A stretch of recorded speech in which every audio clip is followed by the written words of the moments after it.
Public session, and I want to welcome members and viewers who may be watching our proceedings on Oireachtas TV to the 10th public session of the Joint Oireachtas Committee on Climate Action. And before I introduce our witnesses today, I want to just request that because of the broadcasting services, that people would put their phones onto flight mode or to switch them off as they interfere with the broadcasting system. So I'd like to extend on behalf of the committee a warm welcome to Mr. Brendan Gleeson, Secretary General of the Department of Agriculture, Food and Marine, and his officials. It's Mr. Gleeson's first attendance as Secretary General, and we want to wish you very well in your new appointment. With you, you also have Bill Callanan, Chief Inspector from the Department of Agriculture, Food and Marine. We've Fergus Moore, Senior Inspector from the Department of Agriculture, Food and Marine, Frank O'Mara from Teagasc, and Michael Maloney from Board Bia. And before we commence the meeting, I just want to go through some formalities. So I wish to advise the witnesses that by virtue of Section 17(2)(1) of the Defamation Act 2009, witnesses are protected by absolute privilege in respect of their evidence to this committee. If you are directed by the committee to cease giving evidence in relation to a particular matter and you continue to do so, you are entitled thereafter only to a qualified privilege in respect of your evidence. You are directed that only evidence connected with the subject matter of these proceedings is to be given, and you are asked to respect the parliamentary practice to the effect that where possible you should not criticise or make charges against any persons, entity, by name or in such a way as to make him or her or it identifiable. Finally, members are reminded of the long-standing ruling of the Chair to the effect that members should not comment on, criticise or make charges against a person outside the House or an official, either by name or in such a way as to make him or her identifiable. I now call on Mr. Brendan Gleeson to give your opening statement. That comes on itself. Thank you, Chair, and thanks for your good wishes. So I'd like to thank the committee for the opportunity to address members and to highlight the ongoing work on climate action in the agri-food sector. The sector is a critically important part of the Irish economy. It accounted for 174,000 jobs, or almost 8% of employment in 2017. Many of these jobs are in rural areas. In Foodwise 2025, the sector outlined a vision for its development that involved the creation of 23,000 jobs and an increase in the value of exports to €19 billion by 2025. That vision recognised the critical importance of environmental sustainability, giving it equal billing with its developmental objectives, and recommended a range of environmental actions. Against that background, the Department and its agencies have been engaged in environmental action for some considerable time, for example, through the afforestation and rural development programmes. We have also recognised that positive environmental credentials can be an important element in our international marketing strategy. Under the Paris Agreement, Europe has proposed an ambitious reduction of 40% in emissions by 2030. Every Member State and every sector will need to play its part. Agriculture contributes 32.3% of Ireland's overall emissions.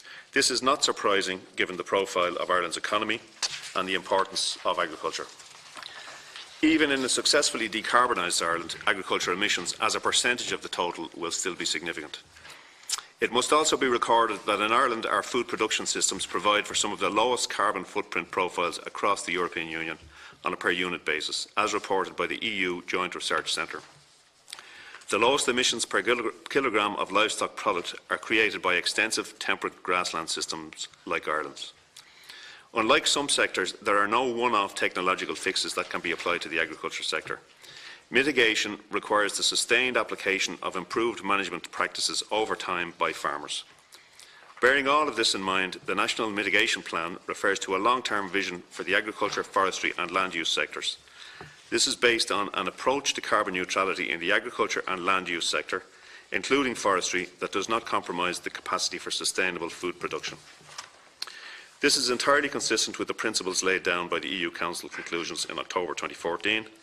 These provided as follows: the multiple objectives of the agricultural and land use sector with their lower mitigation potential should be acknowledged, as well as the need to ensure coherence between the EU's food security policy and climate change objectives.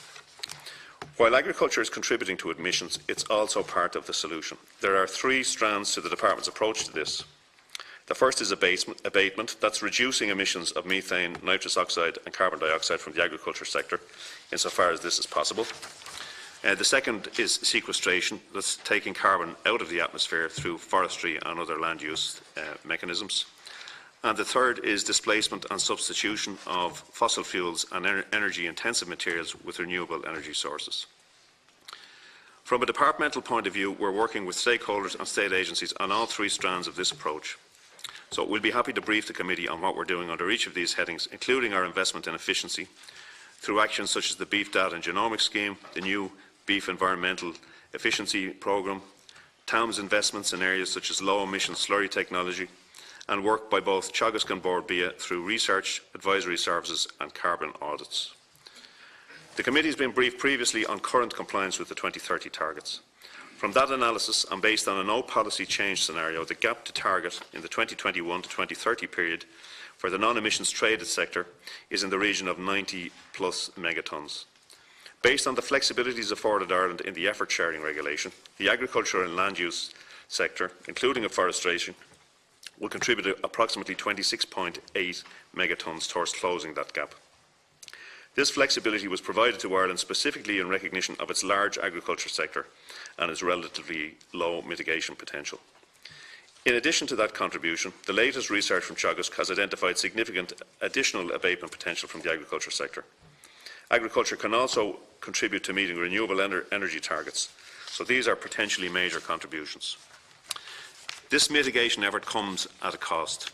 If we're to achieve the ambition for the sector, it's important that we continue to incentivise positive climate action through our afforestation programme and through a well-funded and appropriately configured common agricultural policy. The Department is at present engaged in a negotiation on Commission proposals for the post-2020 CAP. These require 40% of the budget to be directed at climate change or environmental measures. And this approach aligns well with the recommendations of the Citizens' Assembly, which recommended that farmers be rewarded for good environmental practices. The Department and its agencies recognise the important contribution that stakeholders have to make, and not just farmers, but farm bodies, the education and advisory services and industry too. We'll only make real progress if we bring all of the various actors along with us. This will require us to configure public policy to assist farmers in their efforts, but also to recognise the strong synergies between those efforts and economic efficiency, and our positioning in the international marketplace as a source of high quality and sustainable food. The Department held a sustainability dialogue during the summer, which was attended by a broad group of stakeholders, where we had good engagement and positivity around what the future requirements might be. There was a real sense of collaboration on the day. We will continue to work at building this consensus around the need for agriculture to make a positive contribution to the climate change debate. Thank you, Chairman. I'm happy to take any questions the committee might have. Thank you very much. And I'm going to maybe start with two brief questions for myself. The first is in relation to carbon neutrality, and the national policy position talks about an approach to carbon neutrality for the agriculture and land use sector that doesn't comprise capacity for sustainable food production by 2050. So what does that mean in practice, and what is the approach that the department is taking in relation to that? Is it the bioeconomy, the circular economy? Just to expand on that, and just in relation to how we are complying with our EU targets in relation to reducing our emissions, but at the same time meeting the Foodwise 2025 targets and the balance between that. I think that is a concern for a lot of members here on our committee. So I might just start with those two brief questions before I bring in other members. Thank you. Okay, so two issues: an approach to carbon neutrality in the agriculture and land use sector, and including forestry, that does not compromise the capacity for sustainable food production. So what we're talking about here is a direction of travel that requires us to deploy all of the sequestration tools we have and all of the abatement tools we have. And we know what some of those tools are. For example, for afforestation, land use. On abatement, we're incentivising things like low emissions slurry spreading, more efficient livestock through breeding policies. So this policy requires us to deploy all of those technologies and all of that knowledge to reduce the emissions profile of the sector. And we're succeeding in reducing the carbon intensity of the sector through all of those mechanisms. Now, the question is, technology will move on over the next few years. We've succeeded in quantifying, I think, what can be done through those mechanisms. You mentioned meeting our targets. We have a national target in the non-ETS sector, of which agriculture is a part. It's a national target to reduce emissions by 30% by 2030. So agriculture can make a contribution to that. We can certainly reduce the emissions intensity and flatline emissions output, even against the background of an increasing profile of production. I would say about food-wise, there's a kind of a fixation on the target, which in fact was a projection by industry for itself. And the headline figure there was €19 billion in exports by 2025. And there are a number of mechanisms for achieving that ambition. So, for example, that could be achieved through additional production, but it could be achieved through adding value, for example, to manufactured product, to finding new markets and maximising the price we achieve for our product. So I think when we talk about the ambition for the sector, it's an ambition that has been set by itself, for itself, but with broad approval from successive governments. But really we have to, it's difficult. I mean, I've heard some commentary that suggests we should resile from the ambition for the sector. I think we have to maintain our ambition, but we have to be sure that in delivering ambition that we focus on delivering it through methods that don't exacerbate the emissions situation. So that's the objective. But it's difficult. I mean, we have done a lot of work over successive years on focusing our policy through the Rural Development Programme, for example, on emissions reduction. But agriculture will always be, because of its nature, will be a contributor to emissions. It's not possible to produce food without having emissions. Okay, I might just move on to our speakers. So our first questioner today is Senator Maura Devine, and you've 10 minutes. So I'm just going to indicate after 3 minutes when you have 3 minutes into your questioning, just to let you know. Thank you. Thank you, and thank you for your presentation. I just, for noting for the committee, today Collins's most notable word of the year was single use, so I think we need to take that into account. It's growing traction, obviously. The agriculture sector obviously is extremely important for our economy, but also the environment, and that's where the dilemma, or the dichotomy is. There's problems and solutions to be found within it for climate change. 1/3 of the carbon is stored above ground biomass, and the remaining 2/3 are in there. So we're talking about forestry here. Plants and soils are acting as natural carbon sinks and accumulating, storing the carbon. We put up forests and we all take our walk through the Dublin Mountains or whatever, and the forests, the coniferous trees, right? We put them up for carbon sinks. How effective, has that been researched, and how effective they are? Because you notice when you're walking, on one side you might have a big forest with the tall coniferous trees, and on the other side you have the broadleaf trees. But so much more wildlife is in the broadleaf trees, and yet a very dead zone sort of in the coniferous. And have they been evaluated and assessed as to the effectiveness of what they're there to do? Is there evidence based for that? Have we done anything for that? Is there other types of trees that might be more, I suppose, effective in being carbon sinks? And crops like, I suppose, are rotation crops as well, as like the willow, that grow quick and also are good for biomass as well. The other concern, the hedgerows. Hedgerows are obviously all over the country and quite an important part of rural Ireland. The season, the extension of the season to allow cutting for them. Are hedgerows effective? Has anything been done on that, if they're effective as well as the forests for carbon sinks? And how much of an impact will the extension of the legislation that just went through there early in the year, or last year, at the end of last year, for the extension of the cutting season? I want to mention as well, it seems that to me agriculture, agri-food seems, it's obvious, it's beef, it's lamb, it's pork, it's dairy products. There is, and I think we need to take account of it, the increase in the trend of veganism. And especially among our young citizens, there's so many youth that, are now learning about that and deciding to become vegan.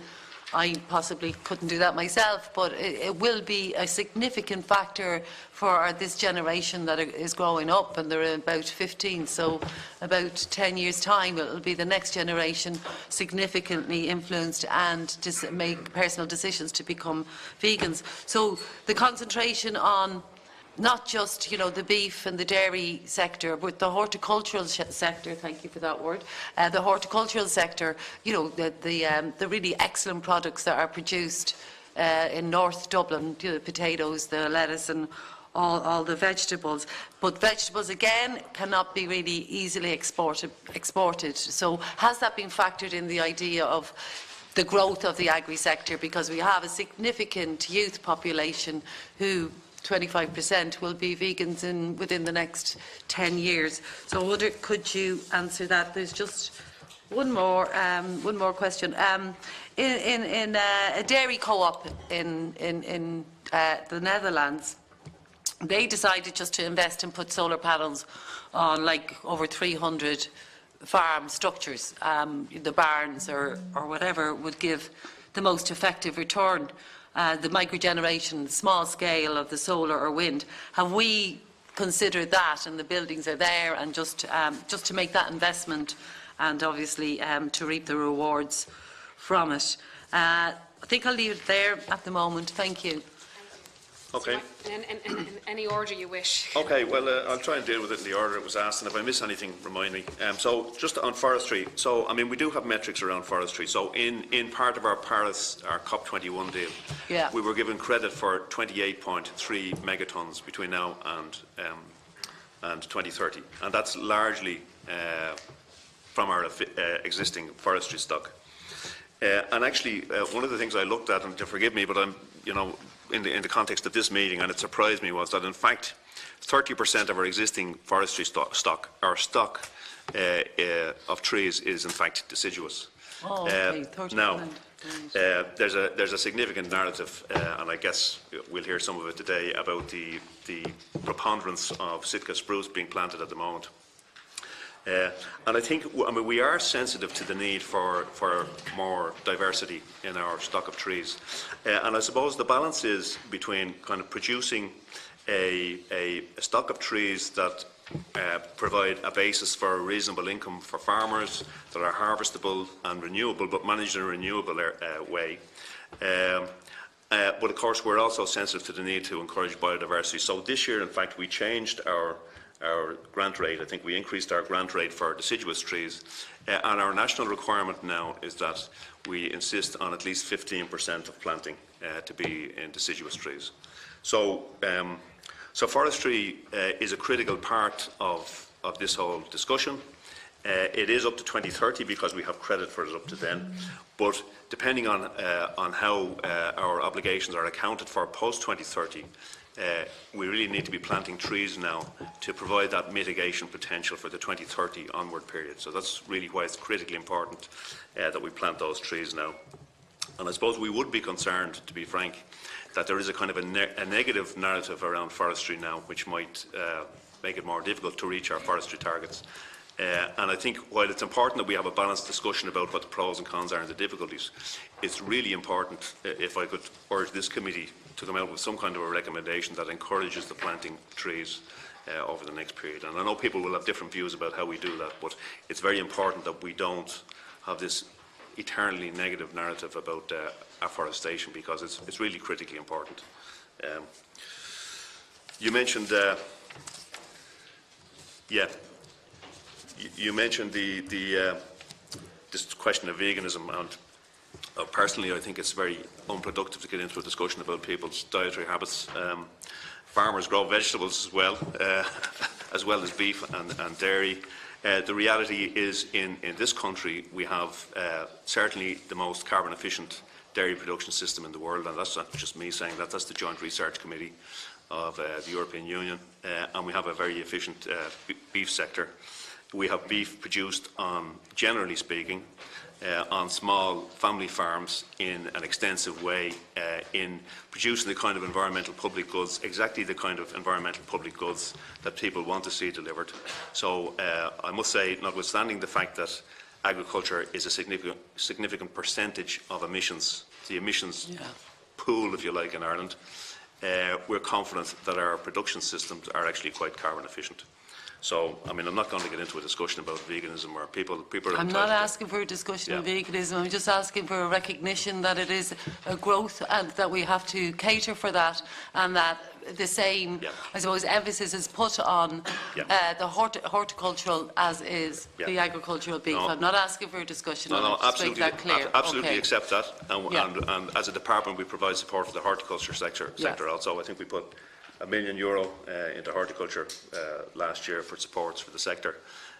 We have a kind of encouraged the establishment of producer groups for the horticulture sector, so that producers can come together and market their produce collectively. So it's an area that we recognise there's potential for. Yeah, potential growth. The hedgerows, just... So again, through our GLOS scheme, we do encourage the planting of hedgerows. We provide incentives, financial incentives for people to plant hedgerows, and it does have a role to play in sequestration. I don't have the figures to hand. Fergus, do you? Don't have figures for it. Okay, so this is last year. Applicants, we have 7,000 applicants under our GLOS scheme for the planting of new hedgerows, and is this a financial? Yeah, no, just the length of over 1,000 kilometres. So over 1,000 kilometres of hedgerows have been planted, incentivised by our GLOS scheme. So it's something we're encouraging farmers to do. And it does have a climate mitigation function and a biodiversity function. But I can find out for you, but I can't articulate now precisely what the carbon sequestration effect of that is. But I think I can find out quickly. If you can provide that to us, if you have it, and you can provide it. Yeah, Bill, sorry. Basically, our hedgerow area is around 3.9% of the actual land cover is constituted in hedgerows. Okay, we have a research project which is quantifying the carbon value of that in terms of the store, etc., of carbon within that. That's under our research projects. The question was directly around the issue of cutting. Now, I suppose where I would describe that is the flexibilities that were included in relation to the change in the Heritage Bill, which is another department's responsibility. I can't quantify that in terms of the impact, but I would say this, that just changes the time in which those were cut, as opposed to a prescription that some of the hedgerows should be cut or not cut. In other words, it should not interfere, I would have thought, in terms of the volume of carbon within the actual hedges that are there against the normal of what's happening, because that was a prescriptive change in terms of the timing of cutting, not actually whether or not it should be cut. But it also cuts back on the amount that's available as well. I mean, if you've got growth for longer and a spread of growth for longer, you're going to have more impact on it. It's just the, it'd be interesting to know about the hedgerows, and it's 3.9% of the ground coverage, which is really interesting, versus forestation. The carbon value to it. About 11% of the land area is afforested, so it's quite significant in it is comparison significant. to that. Regards metrics, just to say that we have a national forest inventory that takes place every 3 or 4 years, and what that does is it measures all the forests at all different age growths and different species growths. So what we have is a national forest inventory that takes about 1,800 plots right throughout Ireland, and everything's measured within that plot. The above ground biomass, the below ground biomass, and that is used then to calculate our actual national sequestration impact nationally. So that national forest inventory, it's peer reviewed, it's an international best practice. So you're right, the metrics are there to measure the carbon. It's not just a very rough estimate, it's a very, very accurate estimate of the carbon sequestration that our forests take place. And you mentioned about like large trees and small trees. Obviously different trees, depending on how old they are, have different rates of carbon sequestration. And again, our National Forest Inventory, it not only measures the old trees, it measures the young trees and the very, very, very small trees across a whole range of different broad species groups as well. Your 10 minutes, sir. Is it up? Yeah, just briefly, if you can. No, it was really one last about the microgeneration, the solar panels and the wind for individual farms or buildings or infrastructures that they're already, and the investment in that. If you can give a very brief answer, sorry to keep you short, I just want to keep time. We have a targeted agricultural investment scheme under our rural development programme, and we do provide for things like solar panels for mainly for pig units and under our Young Farmers Capital Investment Scheme, but it's something we need to look at, I think. Okay. Thank you. Senator Mulhern, you have 10 minutes and I'll indicate after 3 minutes. Thanks. Thanks, Chairperson.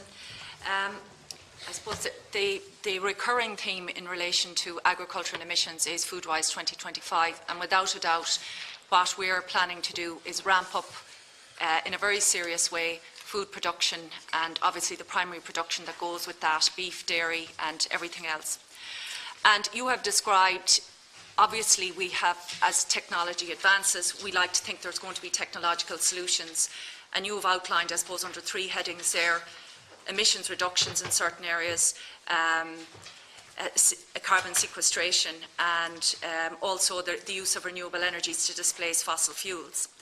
And we can add to what you have described, which is finding new markets which would achieve the value of the 19 billion and the 23,000 jobs. But isn't it a reality that becomes a point, because you can't you can't do to cattle what you can do to a car. It's a different thing, and therefore we can run out of runway in relation to the whole concept of carbon neutrality when it comes to agriculture, that there are certain home truths about agriculture and food production in relation to carbon emissions, and that it needs to be prioritised in government policy but also in people's thinking, because it's food that we're talking about here, not something else, not something that's a choice. It's about food. Now, we can choose what we eat. In the report carried out by the Joint Committee on Agriculture and Food, and the chair is here beside me, this issue, and as a recurrent issue, was recognised, and one of the recommendations of the report was that there would be an impact assessment on the climate change and sustainability targets which are set out in Foodwise 2025, and how they match with our carbon emissions targets. Because even as we stand, we've got issues around emissions, and we're obviously going to be... Is that... It's not. You're fine. You're on a false alarm. We start again. No, it's okay. It doesn't reset. It doesn't reset. You're doing well. Keep going. Okay. I won't repeat it. I just want to know what is, because we're trying to get down to nuts and bolts here, because a lot of what I've even said and what's been discussed has been discussed before and is out there. And I know that Teagasc have given inputs into this, highlighting how much strides have been made in terms of carbon efficiency. You described it yourself, but nonetheless, we're talking about increasing national herd, and that has consequences. And what assessment has been done? Okay. Well, look, I mean, bovines produce emissions. That's the reality. But I think there are a number of important considerations, and you've touched on some of them yourself, actually. And the reason the description in the National Mitigation Plan is nuanced is because some of this is difficult stuff, I suppose. So we do talk about an approach to carbon neutrality that doesn't compromise our ability to produce food sustainably. So, I mean, that's nuanced language, and it's that way for a reason.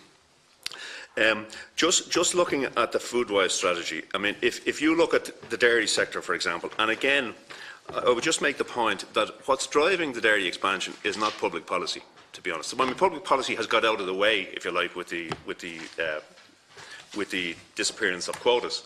But what's driving the dairy expansion is economics. So we now have an agricultural sector that actually provides a decent living for farmers. And it produces milk in the most carbon efficient way in Europe, and that means in the world. So this isn't a matter of public policy, it's a matter of farmers responding to market signals in a way that allows them to make a living. Now, we're working hard to make sure that's done in the most sustainable way possible, and we have a lot of measures to do that. But I'd just like to that's an important point to make. It's not a function of public policy, it's a function of economics. If you look at beef, we have been very careful. Since 2005, we've dispensed with coupling payments to beef farmers, okay? And we have made very sure that when we intervene in the beef sector, it's in ways that improve its carbon efficiency. So all of our measures, like beef genomic scheme and the recently announced scheme in the budget, they are all configured to try and improve the carbon efficiency of beef. So when we talk about an approach to carbon neutrality, it's an approach that configures public policy to improve its carbon efficiency to the greatest extent possible. Now, more can be done. We have a new common agricultural policy coming along post-2020. There are there's an additional greening of that policy, if you like. We have an undertaking in the proposal so far to require 40% of expenditure to be devoted to climate change or environment, and that's not something Ireland has resiled from. We've supported that ambition. So we've defined, if you like, what can be done in the agricultural context. Now, if more needs to be done, let's say in the dairy sector, in a way it would require you to take a kind of a perverse step to reduce production in the most environmentally friendly milk production system in the world. So there are policy options out there in the context of all of this. None of them are easy. And I think in considering what options we take from here on in, I think you have to consider the costs, you have to consider the social impact, you have to consider the environmental impact. I mean, as I said earlier, beef production in generally takes place. Most beef producers are small producers in the west of Ireland who farm in a very environmentally friendly way. I mean, I think we've defined an approach here which allows us to do what can be done with current technology without taking some of those more difficult, extreme steps that might have unintended consequences for GHG emissions globally. So I'm simply saying that we're pretty clear that we're working hard to reduce the emissions intensity of these sectors. Even maximising the potential from that will require some difficult decisions about land use and that sort of thing. Going further than that will require other difficult decisions and could have the global impact of increasing emissions. If you consider that demand, for example, for dairy production is increasing globally, that somebody will fill the gap and produce that, then there is, I think, a reasonably strong argument that there is potential for carbon leakage from the more efficient producers of food to the less efficient producers of food if production is cut in more efficient places. Okay.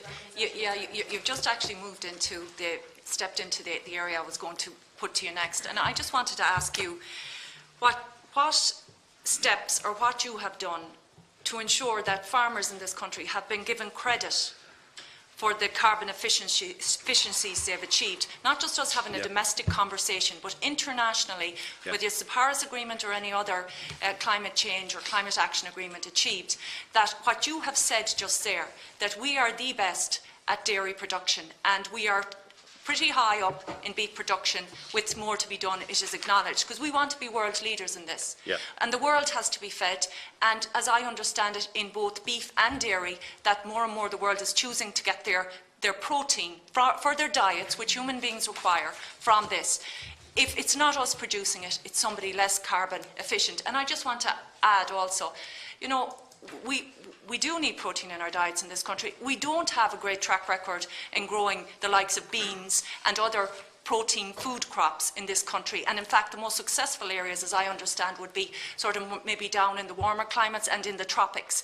And I do not think that anybody promoting any other lifestyle that doesn't include meat, I don't hear it argued that an awful lot of the protein food that are imported by way of beans, etc., are coming from these areas with a significant carbon footprint and taking food out of countries where people don't have much food to begin with.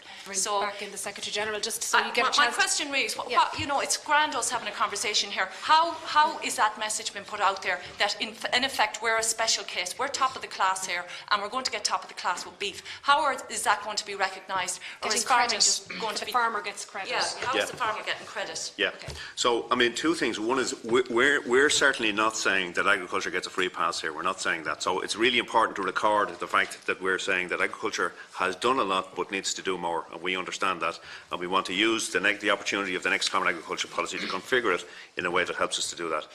But I suppose in terms of getting credit, well, first of all, we did get kind of special credit in the context of the Paris Agreement for the recognition that because agriculture is such a significant part of our economy, that we would get credit for up to 28 megatons for the existing biomass in the forests we have, and our land use. So, I mean, that's a very specific, if you like, credit we got in the context of our overall obligations. We have targets now that have to be met nationally. You know, the target is there. So the discussion, I suppose, about, you know, we certainly have to communicate. I mean, I do think even domestically, there is a negative narrative about agriculture, which I feel is not justified. And in some instances, I mean, the fact is that agriculture has always been a very significant part of our emissions. It's not that it's performed badly over the last 20 years. And in fact, if you look at the emissions from agriculture since 1990, they're more or less flatlining. They've begun to climb now, but more or less flatlined. No kind of extraordinary increase. That's the nature of the beast.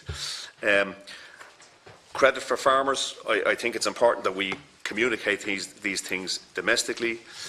In terms of the marketplace, if that's what you mean, we have positioned ourselves in the marketplace not to compete with commodity producers, but to try and get onto supermarket shelves in the European Union and try and extract the best price we can.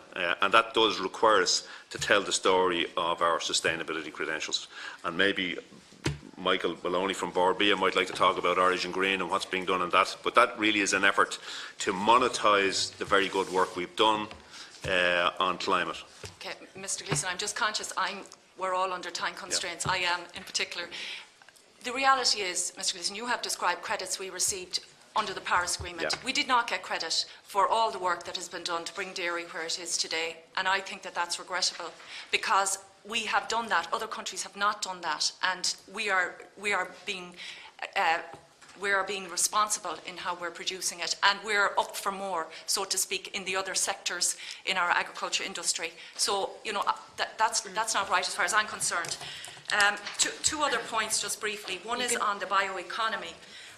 The Joint Oireachtas Agriculture Committee was out in UCD at their Beacon Bioeconomy Research Centre, and there's a lot of technological and advances being researched there, and in particular there's a joint venture involving Teagasc and I think it's Dairy Gold and so on down in Tipperary.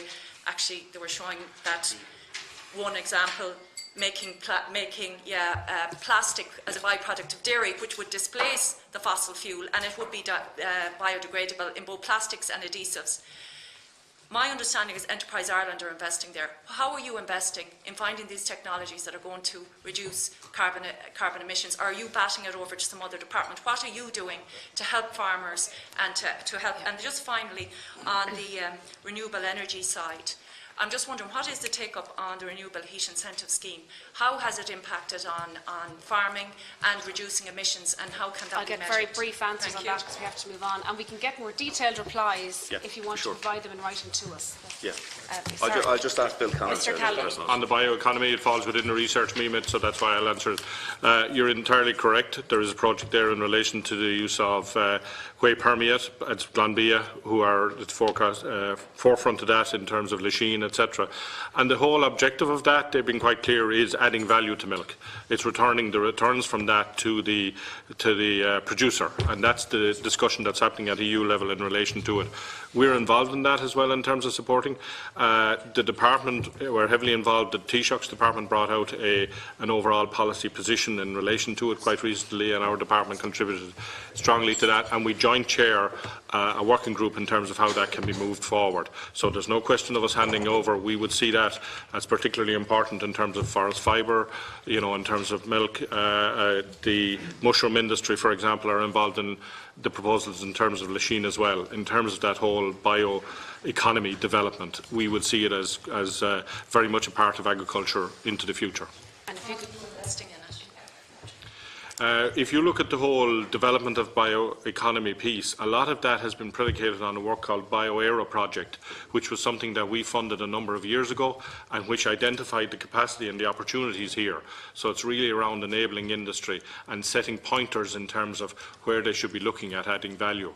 And that came directly from the Department of Agriculture and was actually implemented by Teagasc. That project is there. Written information on that is further in relation to the investment and research and development. That's the basis of your questions, Senator. We'd appreciate that as a committee to get that in writing after. Did someone else want to come in there briefly? Just the Or renewable we can- heat incentive scheme. Yeah, renewable heat incentive scheme. Who is dealing with that? Who would Well, like to- remember, the renewable heat now is the responsibility of Department Department of Environment, of Environment, etc. And they've set. So you don't know to what extent farming is availing of it? No, that's not correct. We have supported a number of, I suppose, ancillary investments, such as the likes of burners, etc., to use that product in the likes of the horticulture sector for mushrooms, pig units. The more intensive sectors generally have a requirement for heat. The likes of your dairy, etc., have a requirement for electricity. So it's a different matter. But for those sectors that need heat, yes, there is support available through the TAM system for those type of investments, building on the renewable heat incentive scheme as well. I We suppose can the give you figures on the table. The point that I was asking really is to what extent this is impacting on reducing carbon emissions, because it's one of the strands, Mr. Gleeson, that you suggested, displacing the use of fossil fuels, and surely you should be able to audit what's happening on farms and in relation to food production to displace it. Yeah, I mean, we invest, to the extent that we invest in this, we can give you the figures on the table, That'd be which great is what to you put in wanted. writing, and other members can follow up on those questions when they get their opportunity to speak as well. Deputy Ryan. Thank you very much indeed. Mr Gleeson, you say in your opening statement that the new CAP reform will require us that 40% of the budget be directed at climate change and environmental measures. What's the current percentage of our catch payments? And can you briefly outline how you think, what's your ideas as to what we should send back to Brussels as to how we would achieve that 40%? How are we going to pay our farmers to do that? Yeah, well, the current requirement is that 30% of Pillar 2 payments be directed towards environmental requirements. So the new requirement under the CAP proposals is that 40% of the overall expenditure is devoted to climate and environmental requirements. And there are two mechanisms for that. One is a kind of a new thing, which is under Pillar 1, which is the traditional income support payment for farmers. There'll be a mandatory requirement for an eco scheme. So farmers will receive their direct payments, which come with conditionalities, some of which relate to the environment. But in addition to that, under Pillar 1, we'll be required to establish some kind of an eco scheme. And we're thinking about what that might look like. I mean, I don't have the policy answer right now. But it's something we will engage with stakeholders on, how we shape that. Second. Yeah. And then in our rural development scheme, we will have a range of measures. My own view is that we have to focus to a more significant extent on the climate impact of those measures. We have measures at the moment in Glas, for example, that cover a range of things like water quality, biodiversity, some climate impact. I think we will have to kind of look more at the climate element of the climate impact of those schemes. When it comes to investment, at the moment we have a TAM scheme that invests in productive investment, but also some environmental investment. And again, we have to think about what it is that we want to invest in the next time around, and do we want to focus investment on things that is impactful in an environmental way? Do we want to have higher grant rates, for example, for things that may have a positive climate impact? There's a new provision, for example, in the under the proposals to allow for low-cost loan schemes and grants. Do we want to kind of configure grants versus loan schemes on productive versus environmental expenditure? So these are some of the questions that arise, and I mean, I don't have the answers now, but there will be we've already engaged in a significant national consultation, including on the environmental pillar, on the CAP regulations, and we will be required to draft a national Common Agricultural Policy plan embracing both Pillar 1 and Pillar 2 of the Common Agricultural Policy. And we will engage in consultation on the shape of that. I would suggest we might have to speeden that up to include some of the provisions in our National Energy and Climate Action Plan, given that agriculture is such a large part in our emissions. Can I ask a second question? You say again in your presentation that agriculture will provide, or your department, the 26.8 megatons of the gap we have to close of 90 million tonnes. From what you said since, I presume that's largely from existing forestry which is already planted. Yeah. So so. And that will largely use up all the mechanisms we have, the flexibility mechanism. So all that flexibility mechanism is already gone with that forestry measure. And could you provide us with a list of any of the other additional measures that make up that 26.8 million tonnes in a written form to the committee later on this week? I can, Deputy, and but I think, I mean, apart from the 26.8 megatons, I think we have identified measures that can contribute to some additional abatement, and we are funding some of those measures, and we have to reflect in the context of future policy what else we do. So, for example, Teagasc have done a lot of work on a marginal abatement cost curve that identifies potentially mitigating strategies, and you know, we have to reflect on the fruits of that work. And I mean, Frank can talk a little bit about that cost curve if you want, if you like, or we can provide the information. If you could present in written form, would be useful. Can I ask another question? There's a lot of talk about agriculture or increasing biomass use, biograss to gas, and all sorts of other initiatives, and indeed further increasing our herd and doubling output or further increasing output. How will we do that in a country where in the last 3 or 4 years we've had to import fodder to feed our national herd? How are we going to do all these objectives with biomass and with increased production when we can't feed the existing herd? Are we not overstocked? Well, I'm not sure that's true, Deputy, because I mean, I'm not sure if you look at stock numbers over the last 10 years or 15 years, stock numbers have gone up and down in accordance with kind of market dynamics. So, in fact, if you look at the overall stock numbers now, they're not very much higher than they were in the mid-90s. We had a particularly difficult year this year, I think, and it is certainly true that we have to consider kind of resilience strategies. And the other piece, I think, is, and again, Frank from Teagasc will have more to say about this than I do, is that we know that people are underutilising the resource we have in grass, and that there's potential for significantly more production of grass if people manage their land correctly. So, I mean, Frank can talk a little bit more about the technology behind that, but I think that's the case. Do you want to come in beyond that? Just briefly, like the production of grass on Irish farms is very variable. The top farms are producing probably 15, 16 tonnes of dry matter per hectare per year, but the average, as measured in the National Farm Survey, is probably less than half of that. So what that says is that by improving grassland management, there's the possibility to produce an awful lot more grass in the country. And if farmers wanted to, if I suppose the market conditions were right, there's the opportunity to produce some of that for production of biogas. Can I just say as well, we're also in a world where climate change is changing the weather, and what we saw this year was a crop failure, significant. As every farmer knows, our grass crop failed at the height of the growing season, and the best climate scientists tell us that's likely to happen again and again in greater intensity. So we have to take that into account as well. Can I ask another question?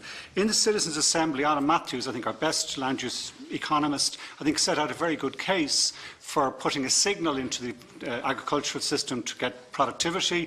It would also generate revenue, which we could then feed back into the Irish agricultural system to pay those farmers in the less affluent areas who aren't part of the kind of milk bonanza.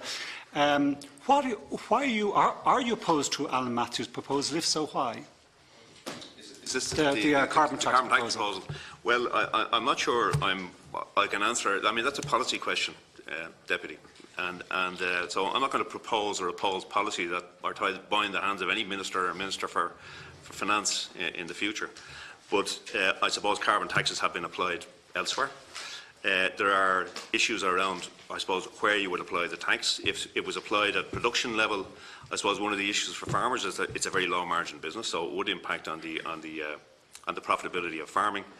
I suppose the objective of a carbon tax is to change behaviour. And again, you have to ask yourself, are there alternative options for farmers in terms of improving or changing their behaviour? And we've already discussed kind of the technological limitations in terms of what can be done to mitigate or abate emissions from farming.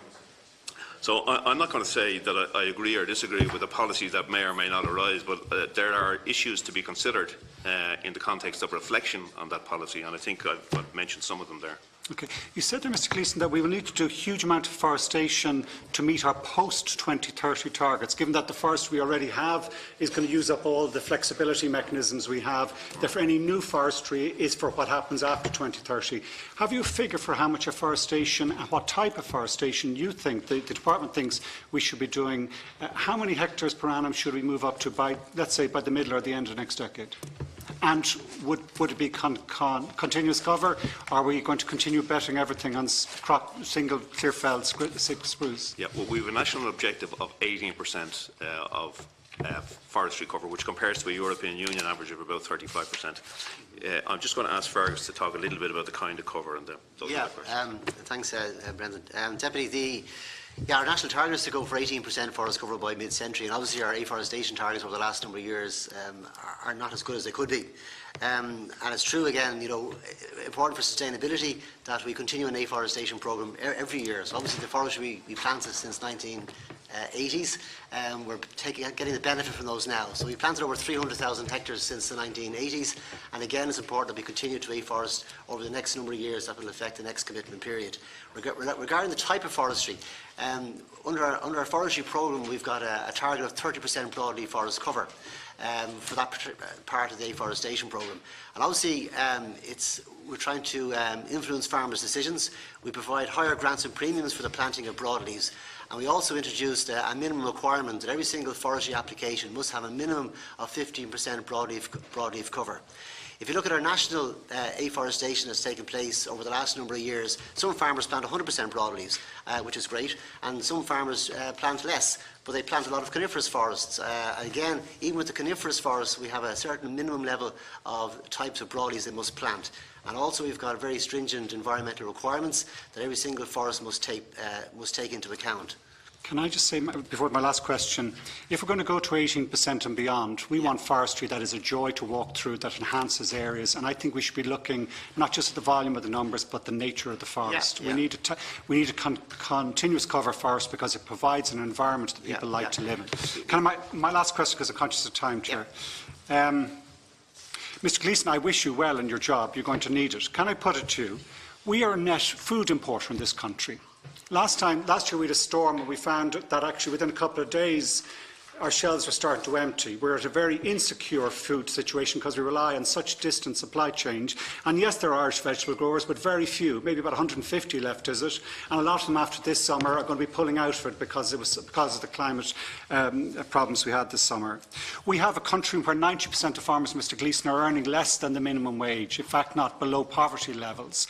And yes, there are 15,000 doing well, but there are 115,000 who are earning next to nothing. We have an Irish farming sector where the average age is, 57, 58 now, and the truth around the country is impossible to get young people to go into it because we don't pay farmers enough. We don't pay foresters enough. This is a country where the emissions are rising, and I'm sorry, but the line and argument that we're better than Brazil or somewhere else, or the carbon leakage, will not work in the environmental sector. The scale of the change we need to make is that everyone has to cut emissions, and the truth is in Irish agriculture emissions are rising and they're projected to keep rising, and there's no plans to cut them. You need to cut them. The system currently is working for the PLCs, but it's not working for the Irish people, and going green is the chance to change it for the better, for the people, the Irish farming people as well. I wish you best of luck in that, but we're not ambitious enough in what we're doing. Mr Gleeson. Thank you.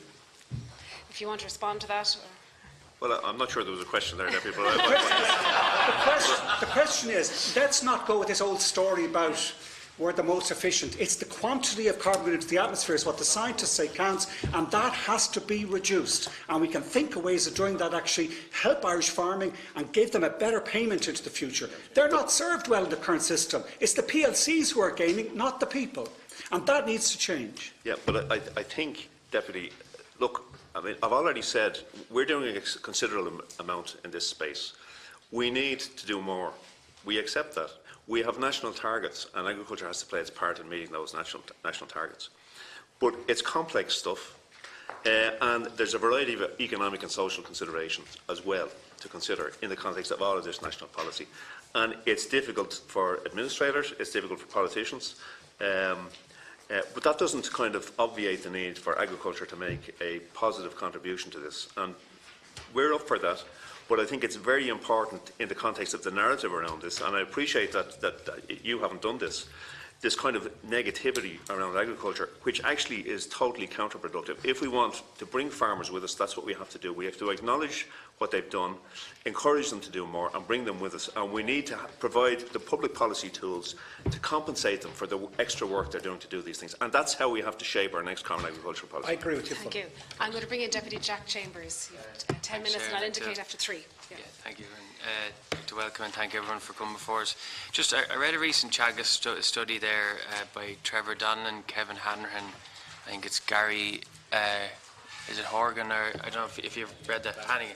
Yeah, and the FAPRI economic model that they use and the projected scenario planning there,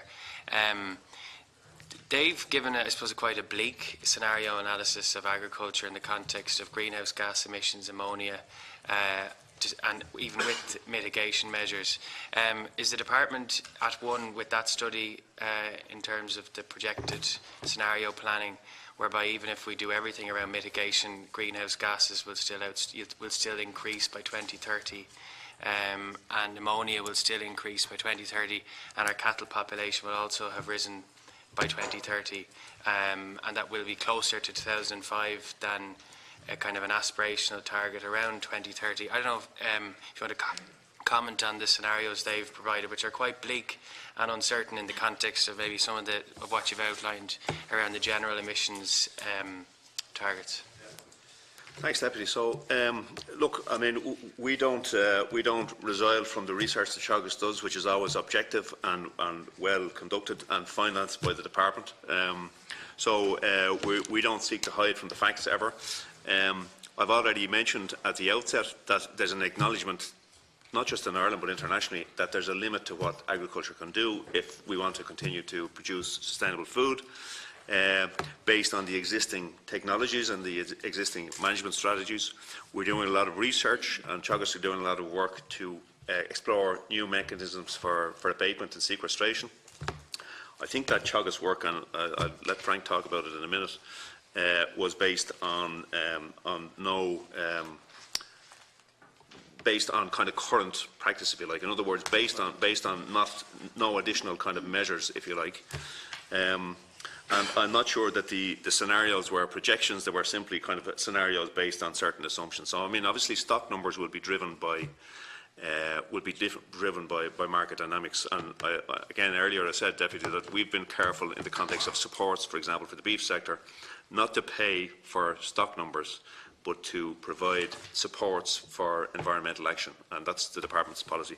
But I don't know if Frank wants to say something about that particular piece of research. I'll briefly comment on it. There was two parts of that study. The first part was, as you outlined, it was a set of scenarios as to how the national herd might evolve over the next 12 years up to 2030. And basically, you know, it's hard to know. The national herd is as Brendan said earlier, it's actually less than what it peaked at. It's slightly above the 2005 figures currently and rising, but rising gradually. And the range, so we picked 6 scenarios and a range of about 1 million animal numbers between the highest growing scenario and the lowest growing scenario. And we're currently at about 7 million cattle. So, you know, the range was almost 8 million down to slightly under 7 million. And look, a lot will depend on market conditions and so on as to how that will work out over the next 12 years. But the second part, I wouldn't like to describe it as bleak, but you know, you have to, everyone takes their own view, because the second part of the study was actually providing information on what can be done, and we did this in the form of, look, it's a technical thing, a marginal abatement cost curve, but it's really just a way of setting out what are the options. And with research to date, there are 14 options, you know, that are available for farmers to, I suppose, consider, or for policymakers to consider as to how they might encourage farmers to adopt those measures. But there are 14 things that can be done, and the good thing, I guess, about it is that most of those are actually things that farmers would want to do anyway. They're about improving the efficiency of how they operate their business. And the total mitigation potential of those measures, it's about 2 million tonnes on average over the commitment period 2020 to 2030, and you know, at the end of that commitment period, it's actually about 3 million tonnes of abatement could be delivered if all those were adopted at the level that we have assumed in the study. Now, that won't be easy to get that level of adoption, but at least it shows that there is something that can be done. And the other thing I'd say is that research will continue. Some of those measures that are in that margin abatement cost curve, they didn't exist 10 years ago. When we even 5 years ago, when we brought out the first version of that, there were measures that weren't in the current version. So I've no doubt that when we do this list of abatement options again in the future, we'll be adding other mitigation options to that will hopefully allow the sector to do, as Brendan says, to do more than we currently see can be done. So while it's challenging, bleak would be the word that I'd use, but anyway. Well, you've set out in a number of scenarios. You've said, for example, you could have increased up to 30% in greenhouse gas emissions. You've said it could be up, I said ammonia could be up 20%, and the percentage change reduction in that's apportioned to potential mitigation is less than what you've apportioned to the increase in what I've mentioned. So for me, around climate change, that is pretty bleak. If in 2030, if some of us are sitting here, and hopefully we are, we've actually increased the environmental impact of agriculture is greater than it is now. I think that would be a bleak assessment looking back. And I don't think you've I don't think you've given a scenario where there isn't a positive curve on that mix of analysis. So that's why I guess a fair assessment, but actually the mitigation that's currently, I suppose, the options that are currently available would actually bring our emissions down below the 2005 level by 2030. There's about 3 million tonnes of mitigation by 2030, which would bring the emissions below, well, depending on how the national herd grows, but at the medium would bring the emissions below that level. And as I said, the challenge for us as researchers is to find other abatement strategies, and we're continuously working on that, and we're involved with a lot of international research in this area to find other solutions to the problem, and hopefully they will emerge over the period as well. Yeah, no, thanks for that. Just another question relates to food waste, and I know the Citizens' Assembly recommended that Ireland should try and improve in that area. Is the department working on anything to try and enhance the whole issue of food waste? Yeah, well, I don't think we're doing enough, Deputy. It's a real issue, and again, it's one of these issues that, in the context of a new common agricultural policy, they're specifically called out in the policy analysis around that. So I think we have to reflect on that. I think Borbia may have done some work in the food waste space, but maybe Michael, if you... It's part of the Origin Green programme for companies that are within Origin Green. Some of their target areas can involve the reduction in food waste, and that's something that we're continuing to encourage with the companies in relation to setting targets within Origin Green. Is there an issue with, say, the whole marking of, say, best before, and how some of the big conglomerates maybe set a time of when something is meant to expire, when in fact that mightn't be the case? What sets the standards around that? I know in the US and other places they have different standards around best before, and what's the whole regulation around that? I assume that contributes to food waste as well. Obviously, anything contributes to food waste if the food is not used for the purpose for which it's intended. I suppose the focus within Origin Green is not looking at labelling. It's looking at ensuring that across the supply chain that the food is minimised, the amount of food waste is minimised, and we're really focusing on that with the companies setting their targets. So whether that's at retailer level or whether that's at food companies that are members of Origin Green, it's about focusing on reduction in food waste across the supply chain. Deputy, I think Teagasc is doing a lot of work on things like extending shelf life of food and that sort of thing, which is a good thing for all kinds of reasons. But maybe Frank can tell us a little bit about that. I was going to say that. Look, it's a very active area of research because about a third of the food that's produced is actually wasted, and in Western countries that's mostly wasted after it leaves the factory. In less developed countries, it's generally wasted before it gets kind of to the consumer. And so for us, the big challenge is to try to extend the shelf life so that foods go off slower, they don't go off as fast, and there's two approaches to that. One is packaging, better packaging, and the second is reducing the pathogen load on foods right throughout the production and processing chain. And there's a lot of progress being made. Like if you even look at the litre of milk that you buy now, if you went back 10 or 15 years ago, there was probably 3 or 4 days in your best before. Now it's 10 or 11 days. And that can probably even be extended significantly further. And the meat industry are working with us. There's a new initiative called Meat Technology Ireland, where they're researching a lot of aspects of meat processing, but a big target for that sector as well is the whole shelf life extension because of this issue of product spoiling. So it's an area I think we have to make progress on, and we are actively addressing that. Thank you very much. And I'm going to move on to Senator Ian Marshall. You have 5 minutes. Thanks, Chair. Thanks, gentlemen. Might have 2 minutes, if that's okay. Just okay, no problem. I think we're all aware of the importance of agriculture. Obviously, on the island of Ireland, 30% a decrease in the targets for 2030 is an ambitious one, but it is a large sector, and as you referenced quite correctly, there's relatively low mitigation potential. I think that the points you made are valid in that your 3 strands of work, where you're looking at abatement is important, the sequestration is important, and the displacement and the substitution. I was disappointed that you hadn't the 4th strand in there, that is efficiency, because I think that efficiency is something we've overlooked in an industry. If we go back to post-Second World War, our industry per litre of milk, per kilogram of beef, is much more efficient, but we're not given credit for that. I also think that going forward, that you rightly refer to the fact that agriculture will present some of the solutions, and for that they should be credited, and I think they need to be getting credited for that.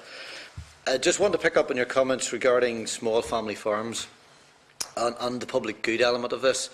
Often public goods delivered by small family farms is something that we overlook, and because we can't put a number on it, it's hard to quantify the value of that in the rural economy. But have you done, or what work has been done or undertaken to establish the reality that there must be a place for large, efficient, modern farms in conjunction with and alongside small family farms? Because there is a notion in the wider general public that big is always bad, and that's not the case, because very often big can present opportunities on welfare, on environment, on efficiencies, on carbon footprinting. The reality, albeit not a popular one, is that a big dairy unit per litre of milk has a lower carbon footprint than a small family farm wherever on the island of Ireland. That's not a comfortable discussion, but that's the reality. But we just don't want to see Ireland covered in large industrial farm units. That being said, because it is such an emotive subject, and it's charged often with opinions by groups that are not directly involved in agriculture or food production, what work has been done to make sure that everything we do is evidence-based policy? That we're not going to make policy decisions based on public opinion and what's in vogue today, because we've paid the price for this in the past in the food industry, where 20 years ago we were all told that saturated fats were killing us, and we made a reaction to that, removed saturated fats from our diet. Lo and behold, we replaced the saturated fats with sugar, and what we find 20 years on is killing us. It's sugar. So there's a risk that we need to consider evidence-based policy that's underpinned with science. I might let you in on those, and there might be a chance to come back in after. Okay, thanks, Senator. Well, firstly, I agree 100% on the efficiency piece. So, I mean, when I mentioned abatement earlier on, I also included efficiency in that. So that's a critical part of the abatement effort. I mean, the more economically efficient people are, generally speaking, the more climate efficient they are. And what attracts actually farmers potentially to these climate mitigation measures is the knowledge that they will also have more money in their pocket at the end of it. So that's a critical linkage that we have to make.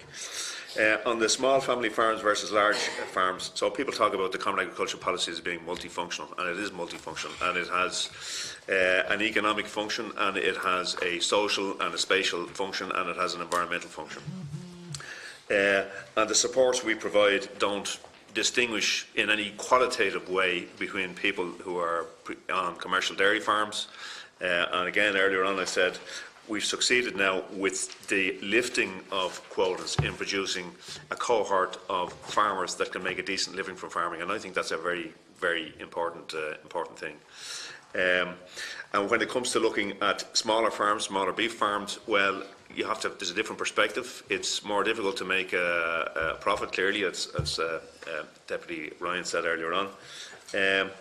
And when you look at justifying the public input into that kind of farming, I think you have to really look at this environmental piece. The environmental, certainly, there's an awful lot of beef produced on small farms in the west of Ireland that go into producing downstream benefits, the purchase of local inputs, processing, marketing jobs in the meat sector. But also, in terms of justifying the public policy intervention, you have to look at the public goods they provide. And I think we're doing a lot of work on that environmental piece. And I must say, in my view, from the point of view of the contribution that agriculture can make to climate change, I think we've done more research work through people like Teagasc, funded by the department. I won't say than any other sector, but I think than any other government department that I'm aware of across Europe, to try and quantify the climate impact of what we're doing. And that kind of research work will continue. And I said earlier on, we don't resile from the facts. The facts are what inform our judgments, but they're also tempered with, those facts include the difficulties in implementing policy, they include the social and economic impact on small communities of decisions that you make. So there isn't one set of facts, there's a very complex set of facts that inform policy decisions. But certainly we will continue to fund Teagasc, and this climate change piece will be a very important work of Teagasc in the future. Just come back, and I suppose you made reference on a couple of occasions, on Senator Chambers' reference at food waste. When you look at the considerations regarding food waste, regarding then anaerobic digestion and unlit fit for it, on a strategic view to this, I have some concern that there's not enough cross-departmental conversation going on, that conversations that are had in one department that are actually pertinent and relevant to another department. It's important because a strategic approach to this, anaerobic digestion in a strategic managed fashion to deal with things like food waste or farm waste or whatever in a managed structured process, has a huge opportunity. Do you think that there is enough cross-departmental conversation going on? Yeah, well, Bill tells me that we're engaged regularly with Decay. I'm taking the note from him. But I think, look, we can do more in this space. From the point of view of farming and anaerobic digestion, there are issues of scale and relative costs of alternative energy sources that have to be considered, again, in the context of developing public policy on this. Again, in the context of the new Common Agricultural Policy, this is specifically called out in the policy documents around the proposals. So I think it's something we are looking at. I think it's something we can do more on, but it's not one-way traffic, the discussion. And occasionally, I know that Teagasc have established a kind of on a pilot basis an anaerobic digester in Grange. We have, yeah. And the fruits of that work will also help to inform our policy going forward. But we do need to cohere our efforts, I think, across the departments. Just to add to the one area I would see an opportunity there is the whole biomethane area for transport. Okay, if you look at it, anaerobic digestion is quite expensive in terms of as a technology based on mitigation alone. Yes, in terms of, I hear what you're saying on the food waste. However, in areas such as transport, which are quite difficult to affect significant change for trucks, etc., biomethane would seem to be an opportunity, and we are certainly engaged ongoing with DCCA in relation to that. But others can pick up on some of those topics through your own interactions. Deputy Stanley, you have 5 minutes, and I'm going to indicate after 2 minutes, just so you to give your reply a chance. Thanks. And the first question I want to ask is just in relation to the grant scheme. You mentioned in reply to Senator Devine that there's a grant scheme with the Department for Renewable Energy, in particular the whole question around solar panels. What work has been done there in terms of there's huge cattle sheds being erected, huge farm buildings. Other countries are putting solar panels onto them, either for own use, self-use, or feeding into the grid. That's the first question I have. The second question I have, and maybe if I give you the three questions and then we'll come back to the replies on them, it's just in relation to biomass. We have a crazy situation at the moment where, for a whole number of reasons, and not least for international commitments, that we have to phase out peat in the Midlands, and the Midlands is in danger of becoming a rust belt unless we have the alternatives in place fairly quickly. You know, we don't have the biomass to feed the 3 power plants that are currently being fed with peat unless we import it from places like Indonesia. It doesn't make much sense, you know, in terms of carbon footprint. The cost of getting it here in terms of both the financial cost and the environmental cost of shipping it here is very, very high. And, you know, what has the department done to establish this industry? Because there was attempts at miscanthus and willow. We know that there was difficulties with that. There are other crops that can be used, you know, and what's been happening, you know, what's been happening in relation to birch and other products potentially that could be used for this. You know, the people in Midland counties are watching this. It hasn't happened. You know, you have to be announcing for Bordemona now, which has shocked the whole system, you know, the whole public into the reality of what's coming. But we don't have these schemes in place. And the third question I have is just in relation to sequestration. The area of crop rotation has been mentioned. You know, you're talking about, you know, the genomic scheme and all that, and that's fair enough. But in terms of tillage, sugar beet, you know, is a covering crop for 4 months of the year. It's a broadleaf crop, you know, a very sustainable crop, a very important crop in terms of nutrients for the soil, important cash crop as well, but important from an environmental point of view. What's the department doing on that? And my last question is in relation to biogas in particular. You know, you're saying about that you're doing a pilot. There's 8,000 pilots, not pilots, 8,000 functional ones in Germany. There's 600 in England. They're up and running, going, and they're using it. We have a huge problem with agricultural waste. We're going to the European Union. We had to go again there recently to look for a derogation on slurry spreading. It's disgraceful what's happening. Instead of trying to find a way of sustainably dealing with that waste. And, you know, you're right. I mean, there is the unit cost of electricity, but other countries, particularly northern Italy, they also have a number of other products coming from that product, because they're using the dried slurry, the end product out of anaerobic digesters, as dried fertiliser. And one of the benefits of that is that it can be spread on land dry. You don't have to wait till that date in January to open your slurry tank. And you know, as Secretary General of the Department, and I know as a rural TD, the problem that causes and the damage to land and the problems farmers are faced with. Bring them in just to give time for your answer. So they're Deputy. the 4 questions I have. Thank you. Okay, Deputy. First of all, on the grant scheme, so we do under our TAMS pay grants for bioenergy or for energy efficient systems, but it's in the pig sector, I think. I'll come back to you with the kind of... But not for solar, on rooftop solar? Not at present. And have you talked to the Department of Environment about that?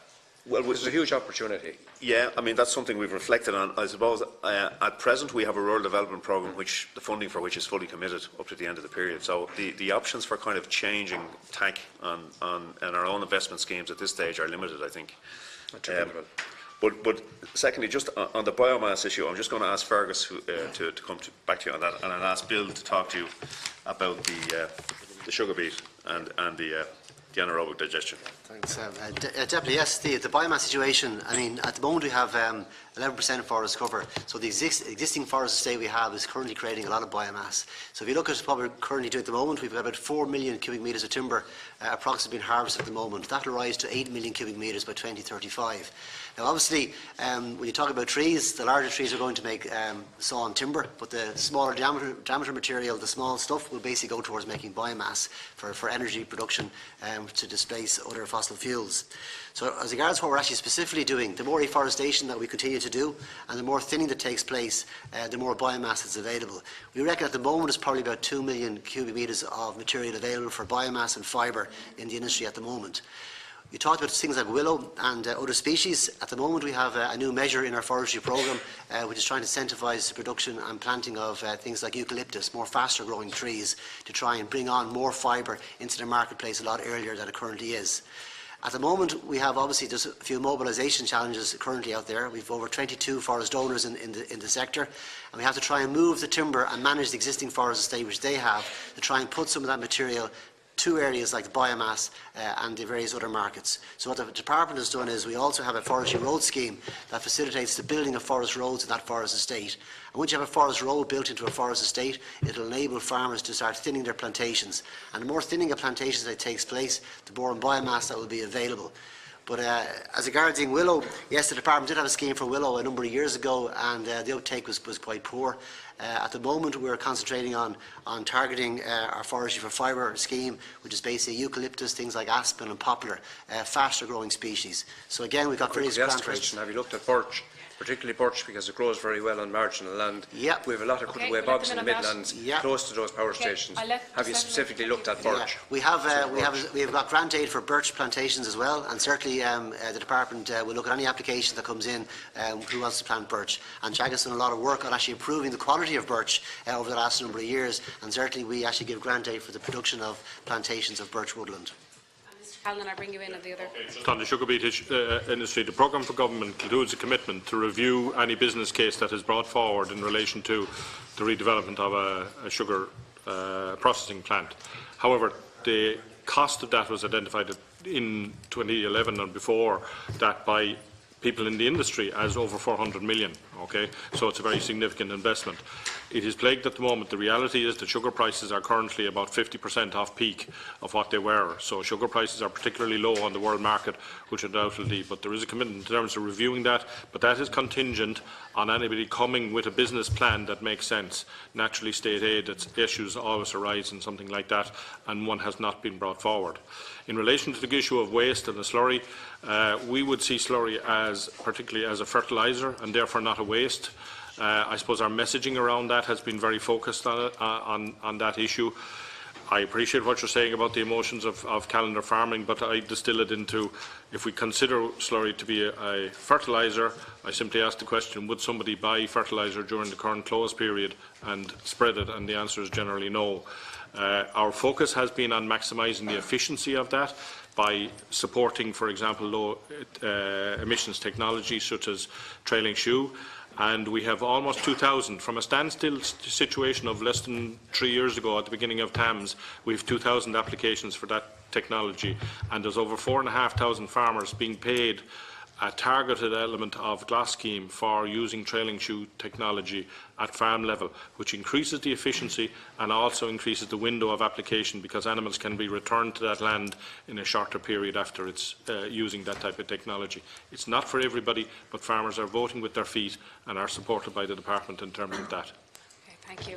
Should I just make a point? Very the point briefly, I'm trying to make about dry fertiliser is that you don't have a close season, or you have a shorter close season, because for the simple reason is that, you know, you're not spreading wet slurry on wet land.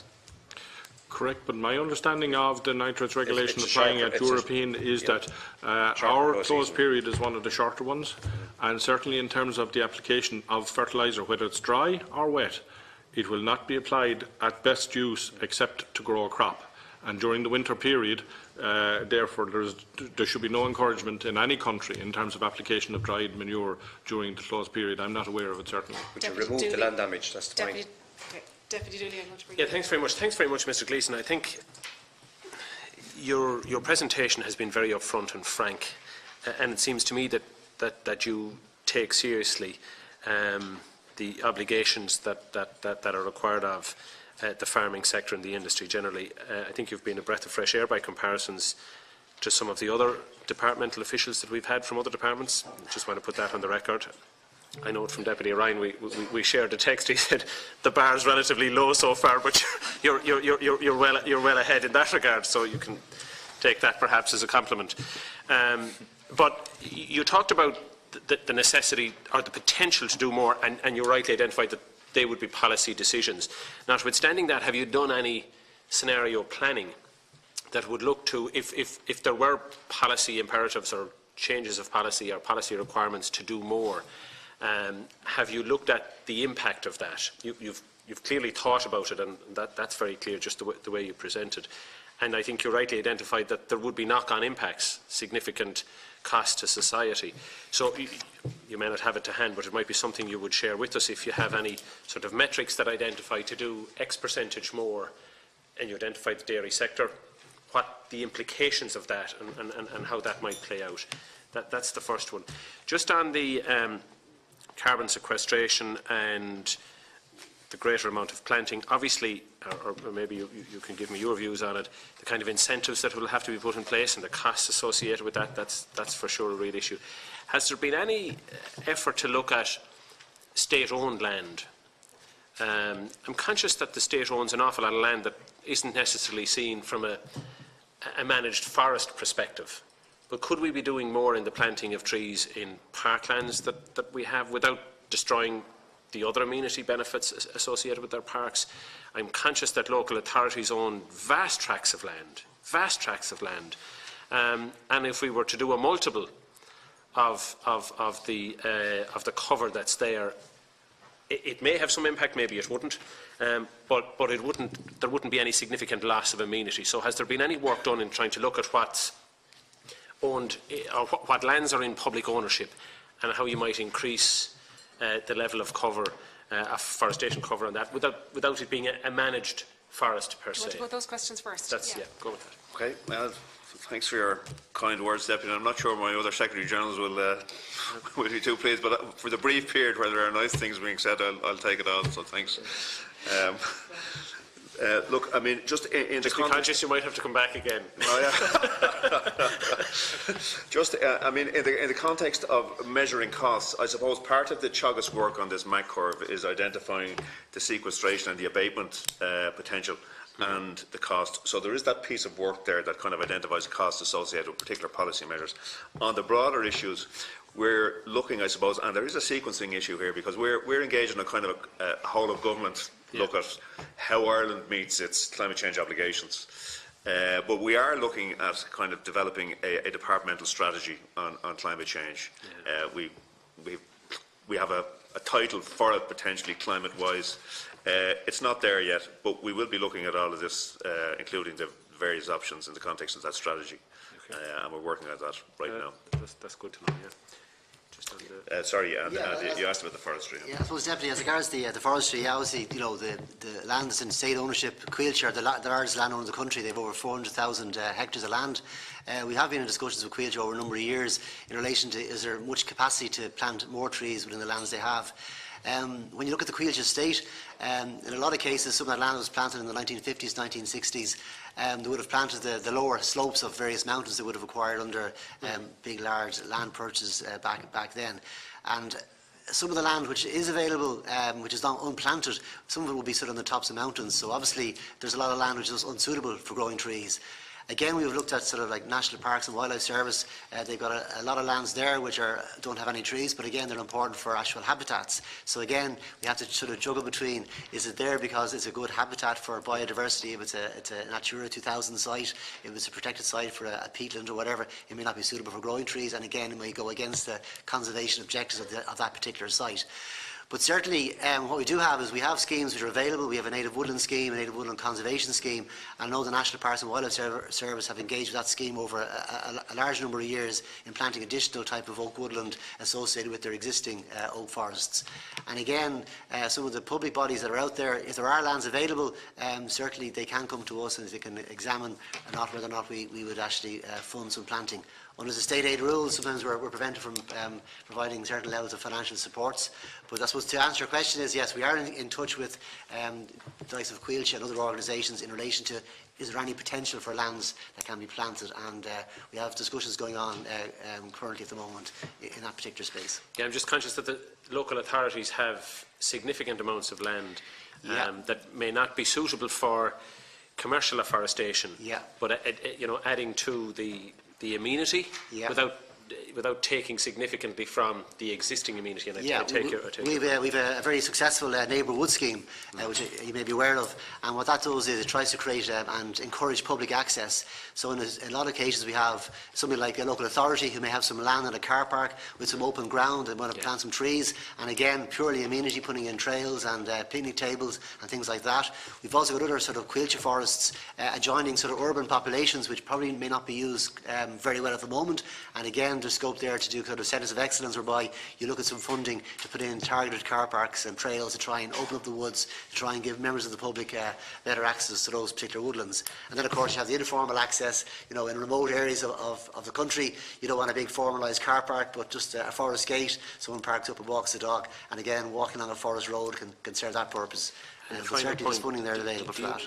Do you provide any advice to the Roads Authority in terms of the planting on the sides of roads, whether they be the grasses that are used or any of the other foliage that's there that would have a greater level of sequestration than profile than other grasses? Or not currently aware myself personally, but I think that there has been discussion in the department at some stage, but I could come back to you on that with more clear, good answers. Thank you very much. That'd be great. Any further information that you can provide on this? Because there is a theme recurring here, you might notice, about joined up thinking between all the different departments in relation to climate action. Senator Lombard.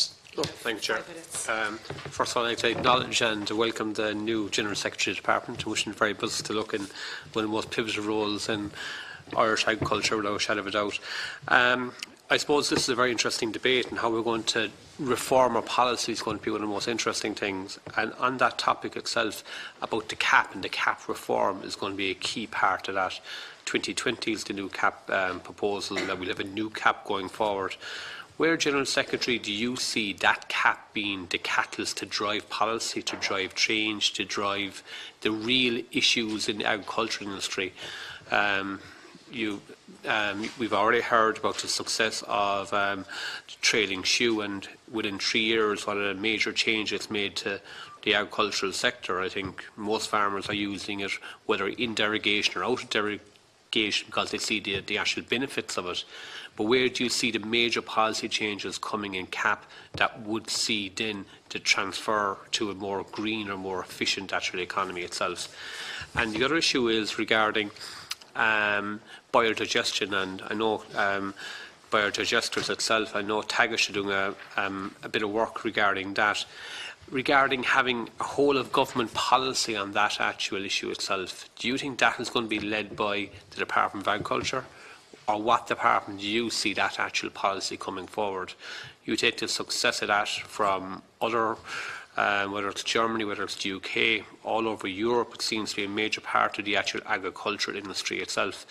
And where do you see outside industry playing a part in that, i.e. the co-ops itself, as a major catalyst in driving forward a major branding and chain of biodigesters all over, in particular where you have major agricultural dairy land, which has a byproduct of slurry, which is, as stated, a great asset if it's used appropriately. But where can we actually get that buy-in, where we have the great work being done by Tagish, the department as the catalyst or the driver of the policy, but also the actual industry itself getting behind that? I'm concerned that we don't have, in many ways, one department driving that ethos forward. And maybe, General Secretary, you might inform us of where your vision is when it comes to this one. Because from my part of the world, where you have large number of dairy cows, it's mentioned at every meeting. But there seems to be no real driver in this policy. In many ways, the argument is agriculture probably is the solution. It's not the actual problem. And the great work being done by Tagish, and that proposal is something that we need to expand on. So maybe, General Secretary, you might give us your views on those two issues. Okay, Senator, thanks. So, firstly, on the CAP. I mean, there are two ways we can kind of influence policy, I suppose, on climate change. One is through regulation, and we do that through things like nitrates control and things like that. And the second one is the 1.6 billion per annum we get from the European Union to support farm incomes and encourage developmental change in the sector. So I should say that the first thing we have to do the next time around with the CAP is protect the budget. So at the moment we have proposals that involve a cut of 5%, which would be a loss of about 98 million a year to Ireland if they went through in that shape. So the first thing we have to do, we have to try and maintain that budget that we have that allows us to influence things. You have to bear in mind, I suppose, that there still is an income issue in farming, and therefore we've taken the approach that we do need to protect that Pillar 1 payment that provides the basis for income support. But we accept what the Commission has proposed, which is essentially that there should be some additional conditionality associated with that income support in the context of climate change, and equally that in that Pillar 1 there would be some kind of an eco scheme, so that farmers would get a baseline payment, and if they did a bit more for the environment, they'd get some kind of a top-up. Now, what the shape of that might be, I'm not in a position to say. And I think it was Senator Marshall that mentioned earlier this kind of debate between intensive farmers and the smaller scale, less intensive farmers. And the reality is you have to work with both of those groups. You have to ensure that when you have an intensive farm, in a way they deserve significant attention from an environmental and climate change perspective, because if we don't work with them, they have the potential for the greatest damage to biodiversity and water quality. So we need to work with those people.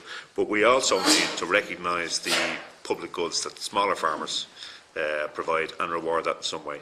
So they're very broad statements, but all I would say is that, so we've accepted the principle that while wanting to protect that Pillar 1, that it should come with some extra piece that requires us to do a bit more for the environment.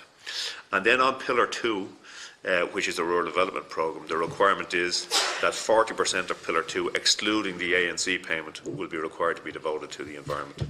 And again, we'll have decisions to make on that about how we configure that policy. So it could involve deciding what it is we support in terms of investment.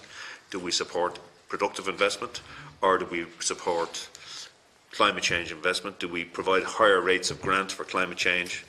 That sort of thing. So, I mean, I suppose the job at the moment on the Common Agricultural Policy is to make sure the regulations allow us to do whatever we want to do and don't prevent us from doing things we might want to do. Step 2 then will be that we'll have to devise a national Common Agricultural Policy plan for Ireland for the first time ever. It'll be a new requirement. And in the context of developing that plan, we'll have this discussion about how it is we support this climate change ambition, and that will involve a kind of a wider consultation with the farming community and with NGOs and with industry. I'm going to let Bill talk a little bit more about the biogas, but I would say this much, that I do think that industry has a significant role to play here. And the reality is that when you look at the scale of farming in Ireland and the kind of investment that is required in the context of anaerobic digestion, I think it's not really a realistic proposition to expect most individual farmers to invest in this kind of technology. And it will require some kind of collective effort from co-ops, from processors, maybe from producer groups if we succeed in having producer groups established, but it does require some kind of a collective effort. And I think we do have to have a discussion with industry and with all stakeholders about how we approach this. We won't be the lead department on the development of anaerobic digestion. I mean, that's decay, but we'll be working closely with them. Bill, I don't know whether you want to say anything else about that. Communications, climate action and environment. No, just in terms of that bioenergy plan, a draft bioenergy plan was published in 2014 by Department of Climate and Communications, and I suppose where we would take it is we will take a lead from that in terms of the next steps on it. In terms of the dialogue with industry and the co-ops and various industry and what part, that was a real core of the dialogue we had in June with the industry, and it was a very interactive type thing in terms of we were asking for ideas as well and identifying the challenge, and we had a very, I suppose, clear message that we were given, which was coherent between the Department, Teagasc and Bord Bia on the ambitions and the requirements in this space, because there's regulatory drivers but also market drivers in this. It was quite evident that the industry itself is engaged in the necessity to communicate its message in terms of what it's doing and its commitments going forward, and that was quite obvious. We had a couple of farmer speakers as well, and I will be, I suppose, honest in terms of their identification that they understood that industry was engaged, but they needed translated into farmer understandable language in terms of what's expected of them, and that I think is something that we have to focus on in terms of being able to identify what are we asking farmers to do and why are we asking to do it. To do it is an important engagement that we need to be able to convey to people, because I've dealt with calendar farming for a long time. There is a lot of heat and not a lot of discussion in terms of it. I appreciate it's a frustration, but unless we're able to communicate, well, why are these rules in place, we're losing. Very briefly, because Yeah, we're out could of I time. just ask Tagish just to give us some view of where they think the biodigestion is going to go, and they have a pilot program at the moment. Okay. That's right, yeah. We're building a pilot plant at our research centre out in Grange in County Meath, and almost ready to commission that. I suppose what we see the need for is research around what is the best way to run digesters like that, should the policy framework, encourage the development of a significant anaerobic digestion sector. You rightly mentioned the slurry and that, but the problem for Ireland and running biodigesters on slurry is that our dairy farms and cattle farms, they don't produce slurry all year round. So you don't have a year-round feedstock to go into a biodigester, and except an intensive maybe pig or sectors, which is small here in Ireland. So you've got to co-digest with something else, and that's the same in most other countries. In Germany, it generally has tended to be maize. Waste food, Clinton. Waste food comes into that as well, yeah, as a possibility. I guess the quantities can tend to be low and localised. So in Ireland, and just going back to the question of Deputy Ryan, grass would be the cheapest form of co-digested material to use in a biodigester. So, the research we'll be doing will be looking at the optimised ratios of grass and slurry and so on, how to get, and the technology around biodigestion is moving on as well in terms of being able to extract more gas from a given amount of material that goes in. But I suppose, sorry, I knew there was one other comment I wanted to make about the grass issue, and Deputy Ryan rightly identified the huge difficulties we've had this year in relation to grass growth. And one of the benefits I would see if we did have a significant biodigestion industry based on grass silage is that in a year where you do have bad grass growth, you potentially have a stock of silage which would normally go into your biodigesters, but if there was a need for the shortage of fodder for cattle, it could go back into the livestock sector. So, look, it's a co-benefit that you'd hope you wouldn't want to be using too often, but it potentially would be a release valve. I'm going to bring in Senator Daly next. Thanks, Chair, and just initially to congratulate Brendan and wish you the best of luck in your role. It's the first time we met since your appointment, so I wish you the best of luck going forward. But when you're low down the pecking order when it comes to questions, I have a list in front of me here. A lot of them have been covered. I suppose one question I'd just like to ask you to elaborate a little bit more on. I had it down as 440,000 kilometres of hedgerow and sporadic growth. You're giving it as a land percentage 3.9. Would you say you're working on what value that may have, or it's going to be included in our sequestration figures? How soon are we to having that inclusion, or where is that work at, or how long will it take, and how well will you be able to identify it geographically? We'll say on an imprint of the island, where up where I come from, it's small fields and ditches as opposed to maybe other areas where there's larger spread of land. So will you be able to regionalise it, or?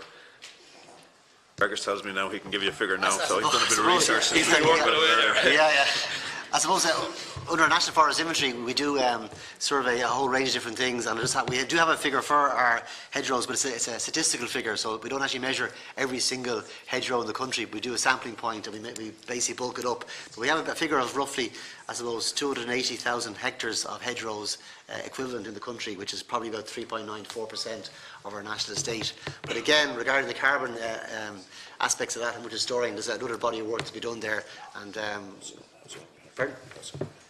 I don't know, not too sure exactly who's working on that at the moment. Yeah, well, it's on the sequestration I'm asking. Yeah, the sequestration effects. I mean, there are two different questions here. One is the actual value and volume in terms of carbon sequestration, and there is a research project, as I'm aware, in terms of did some quantification of that. The question then is the actual contribution that can make to the national inventories, etc. And they are evolving as time goes on, and they're at various tiers in terms of the level of material that's there. So I wouldn't like to kind of give the suggestion at this point that, we'll look at, once we quantify it, we will actually, I suppose, get inherent value for it. We are working through a process of, the inventory levels will improve as information improves, and we already have, I suppose, identified that we will report in relation to land use in terms of grassland versus arable, things like that. That decision is inherently there.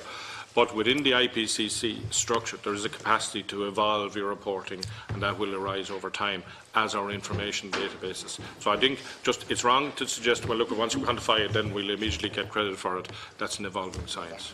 It's the same in relation to methane as well. Just,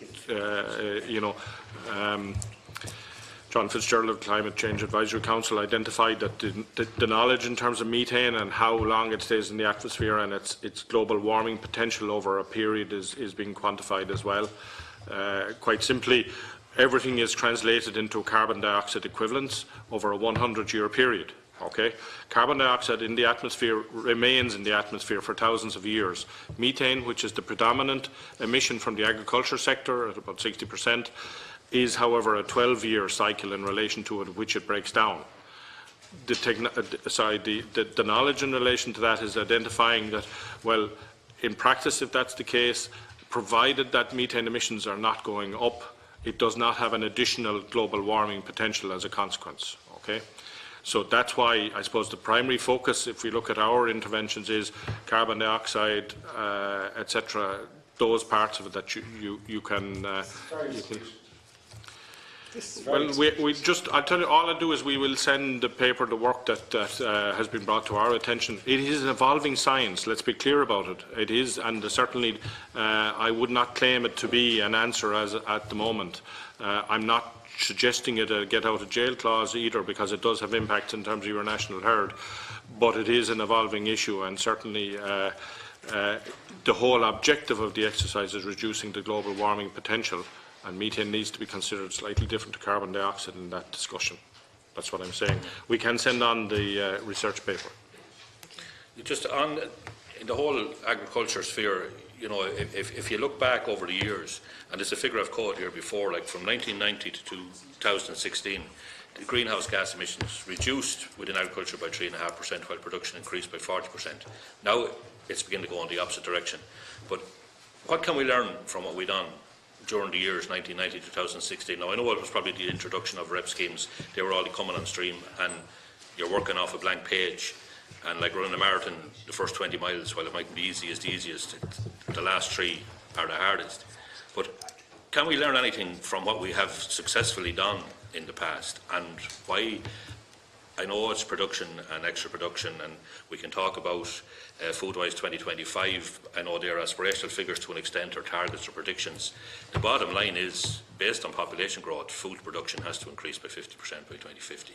So we had in agriculture a good track record. It's beginning to slip slightly. Why, or what can we learn from what we were doing positively by actual achieving reduction during an increased production period, as in 1990 to 2016? Well, Senator, there might be others around this table more qualified to talk about the specifics there, but I mean, I think that what we know is that if you increase efficiency, you can produce more output from the same number of animals. I mean, we know we can do that, and I think what's driven that kind of production increase over the years. I mean, for example, in 1984 we probably had 65,000 dairy farmers producing 5.5 billion litres of milk. Now we have 16,000 dairy farmers producing 7.5 billion litres of milk, and that's been driven by efficiencies in the system. And so a big part of our abatement work is trying to improve efficiency. So whether it's through beef data and genomics, or better grassland, or investment in EBI in the dairy sector, they're the things that kind of drive efficiency and allow for increasing production without a corresponding impact on the climate. And Frank, I'm not sure if you want to say a bit more about that. Yeah, look, that's about it, Brendan. For the period, we'll say 1990 and even before 1990 up to 2014, Irish farmers were continually improving the genetic merit of their dairy cows, their beef cattle and so on. They were improving grassland management. They were improving fertiliser use efficiency, they were improving the way they use slurry, and all those improvements were contributing to a drop in the carbon footprint of milk and meat production in the country. And that's why, because we had a ceiling on production of milk and the beef herd was fairly static, that's why overall emissions were tracking down. And those efficiency gains are continuing, and we see them very much as part of the future contribution that farmers can make, is to continue improving their efficiency. But when output is also going up, and going up maybe more rapidly than the efficiency gains, well then you're getting this increase in overall the volume of emissions. But you know, it's still like the figures that we track from the National Farm Survey would show that on average the carbon footprint of milk production is going down by about 1% a year. And that's gone back over an extended period. So, and that we would see that continuing into the future. And hopefully, as some of the additional mitigation or abatement options are adopted, that decrease in carbon footprint will even accelerate. Just Very one briefly, brief. your time is up. I meant to mention earlier, organic hasn't been mentioned. And what role can it play, but what role can the department play in incentivising or subsidising or making organic a profitable venture or option?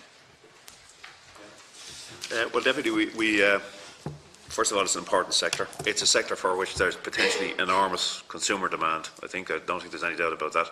We do provide incentives. We invest about 10 million a year in the organic sector. We could do more, perhaps. I think we could. My own view, and this is an entirely personal view, is that maybe we need some of the big players, I mean, in terms of processors, and to get kind of seriously interested in organics, and they'll be driven by market potential, relative cost, whether they can get some kind of a premium from the organic output. But look, you're absolutely right, it's a really important sector. We do provide support, and, you know, it's something we'd like to do more on, I think. Thank you. I'm going to move on. Sorry, Senator, your time is just went over there. Senator Grace O'Sullivan, 5 minutes, and I'll indicate after 2. Thanks. Thank you, Chair. Brendan, my first question is with regard to the marine aspect of your portfolio. So there's been no mention whatsoever in the discussion so far or in your presentation paper as to the role of your department with regard to the marine sector in terms of mitigation adaptation measures. We haven't spoken, there's been no mention of the fishermen, women in the country, what supports are being put in place for the displacement of their industry with regard to species migration. So, and then, so just the fishing communities around the coast, what has been done to support them with regard to climate change. And also I just was wondering what your view is with regard to marine protected areas in terms of sequestration. So the seas have, you know, with phyto and zooplankton, there's great capacity for our seas healthy seas to sequester. And if we were to have marine protected areas and low impact fishers, I'm just wondering what your view is with regard to that. Would it be something positive that your department could work towards? That's the first question. The second is with regard to soil fertility and soil health. Again, healthy soil is good for sequestration and good for, obviously, for growth in that. What research has been done in that area with regard to climate change? And then my third question is in terms of diversifying. So we've pretty much spoken the whole of this meeting, the last 2 hours or so, with regard to agriculture, and you know, what supports are in place, what efficiencies have been achieved, which is very good with regard to production. I don't know if when we talk about efficiencies, we're talking about the greenhouse gas emissions and what efficiencies are being achieved in that area, because they continue to go up. So I'm just wondering what your department is doing in terms of diversifying with regard to vegetables, so horticulture, vegetables, tillage, in terms of fruit production. So, and the reason I'm asking this is because when we talk about efficiencies, you've spoken about to a certain point from, you know, the farm to the food product, but we haven't talked about efficiencies in terms of food miles. You know, there was a suggestion about Ireland feeding the world. You know, what's the cost of that in terms of efficiencies, in terms of bringing the food from the farm gate out to China, or the milk out to China, or, you know, all that. So I just wondered that sometimes the word efficiencies, whether we're looking at it in a holistic sense, or is the department just looking at it in a kind of a narrow perspective. Will I bring them in on that so far?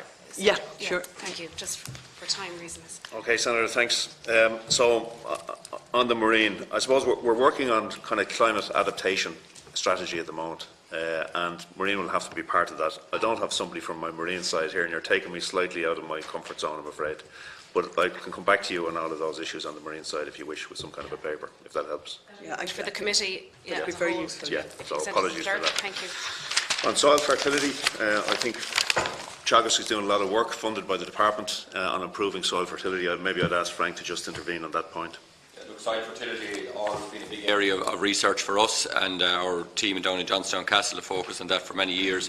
In recent years, we've brought in a programme around soil microbiology and this whole soil microbiome, and recognising the importance of the microbes in the soil in terms of making sure that nutrients are used as efficiently as possible, that plants grow as well as possible, that they're as healthy as possible, and that the soil is what we call healthy. So that's certainly a very important and new area of research for us. And if I might just make a comment on the food miles and the horticulture.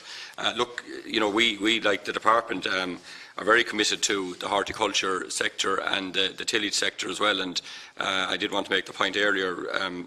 You know, we've just invested $2.5 million in new horticulture research facilities with money provided by the department at our facility out in Ashtown to help support the growers. We're very well recognised the importance of fruit and vegetables in a healthy diet, and we'd love to see that strengthen and more Irish fruit and vegetables. It is a very tough sector, and the tillage sector is also a very tough sector in terms of which to make money, because it's a globalised market, and the world price is, you know, it's tough for Irish farmers to produce and compete at that, but we give them whatever support we can in terms of research and advice. And with regard to the food miles, if I could just give you maybe one example of where I think we have made a big contribution. And the first thing is, like, sea transport is quite efficient in terms of, you know, the energy and the emissions associated with moving food around. It's land transport, whether it's truck or rail or air, obviously, is very intensive in terms of emissions. So one of the things that we've done recently is we've developed a way where whereby you can make cheese from milk powders. So this has allowed Ornua to build a factory out in Saudi Arabia, dry the milk here in Ireland, take all the volume and the weight out of it, ship the powder out to the plant in Saudi Arabia, reconstitute it, and make the soft cheeses that are wanted by consumers in that region of the world. So it's a very innovative and efficient way, I suppose, of moving food and still allowing us to export in a way that we're not having a big volume of product to travel. If you made those fresh cheeses, you'd have a lot, and transported them fresh, you'd have a lot more weight, a lot more cost in terms of that. So look, it's something we're conscious of, and something that I think the industry and ourselves are working closely in relation to.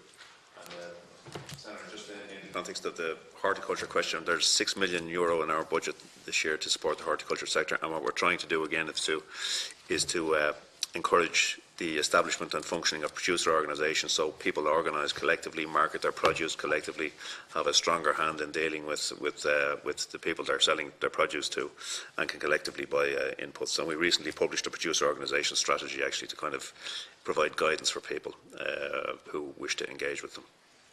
Great, okay. I'm going to move on to Deputy Deering. You have 5 minutes, and I'll indicate after 2. Thanks, Chairperson. Again, I'd like to welcome Mr. Gleeson and his team here today, and to wish him well in his new role over the next period of time. I think the importance of the agriculture sector, I know it's been mentioned earlier on, but I think it cannot be underestimated. The fact that it means so much to the economy here in Ireland, it means to rural Ireland. On a daily basis we hear about the demise of rural Ireland, be it school transport, be it post office or whatever else. And the agriculture sector is crucial to the sustainability of that, in my opinion, going forward. So I think you have to bear that in mind in the overall context of the conversation, also bearing in mind that obviously agriculture has to play its part in climate change agenda going forward. And I think, having said that, I think a crucial part of the climate change debate that we're having at the moment, I think a communication strategy, needs to be developed even better than what we have at the moment. I think a lot of people around this table here and in the broader public wouldn't be aware of what has been achieved in the agriculture sector at the moment. You know, for example, we've had the REP scheme in the past, we've had AUS, you mentioned GLOS, which have made a huge contribution to the whole discussion we're having. But a lot of people don't realise that at the moment. Also, I know people maybe are tired of hearing the same thing, that we are the most efficient dairy producers in Europe. That's a key thing. Again, having said that, we do need to do more. But I think that the communication agenda needs to be ramped up to educate, if we could say, not just the general public, but the farming sector of what has been done and what needs to be done as well going forward. So with that in mind, I suppose, first of all, forestry, I think, is a huge issue. I know it's been mentioned earlier, but I think it's a huge issue that can be very helpful in this whole discussion going forward. You know, and we see in certain parts of the country there's a huge negativity towards that. And other parts of the country, in my opinion, could play a bigger part in that going forward. What other incentives, what other incentives could you see being introduced to encourage, I suppose, more farmers to look at the idea of forestry?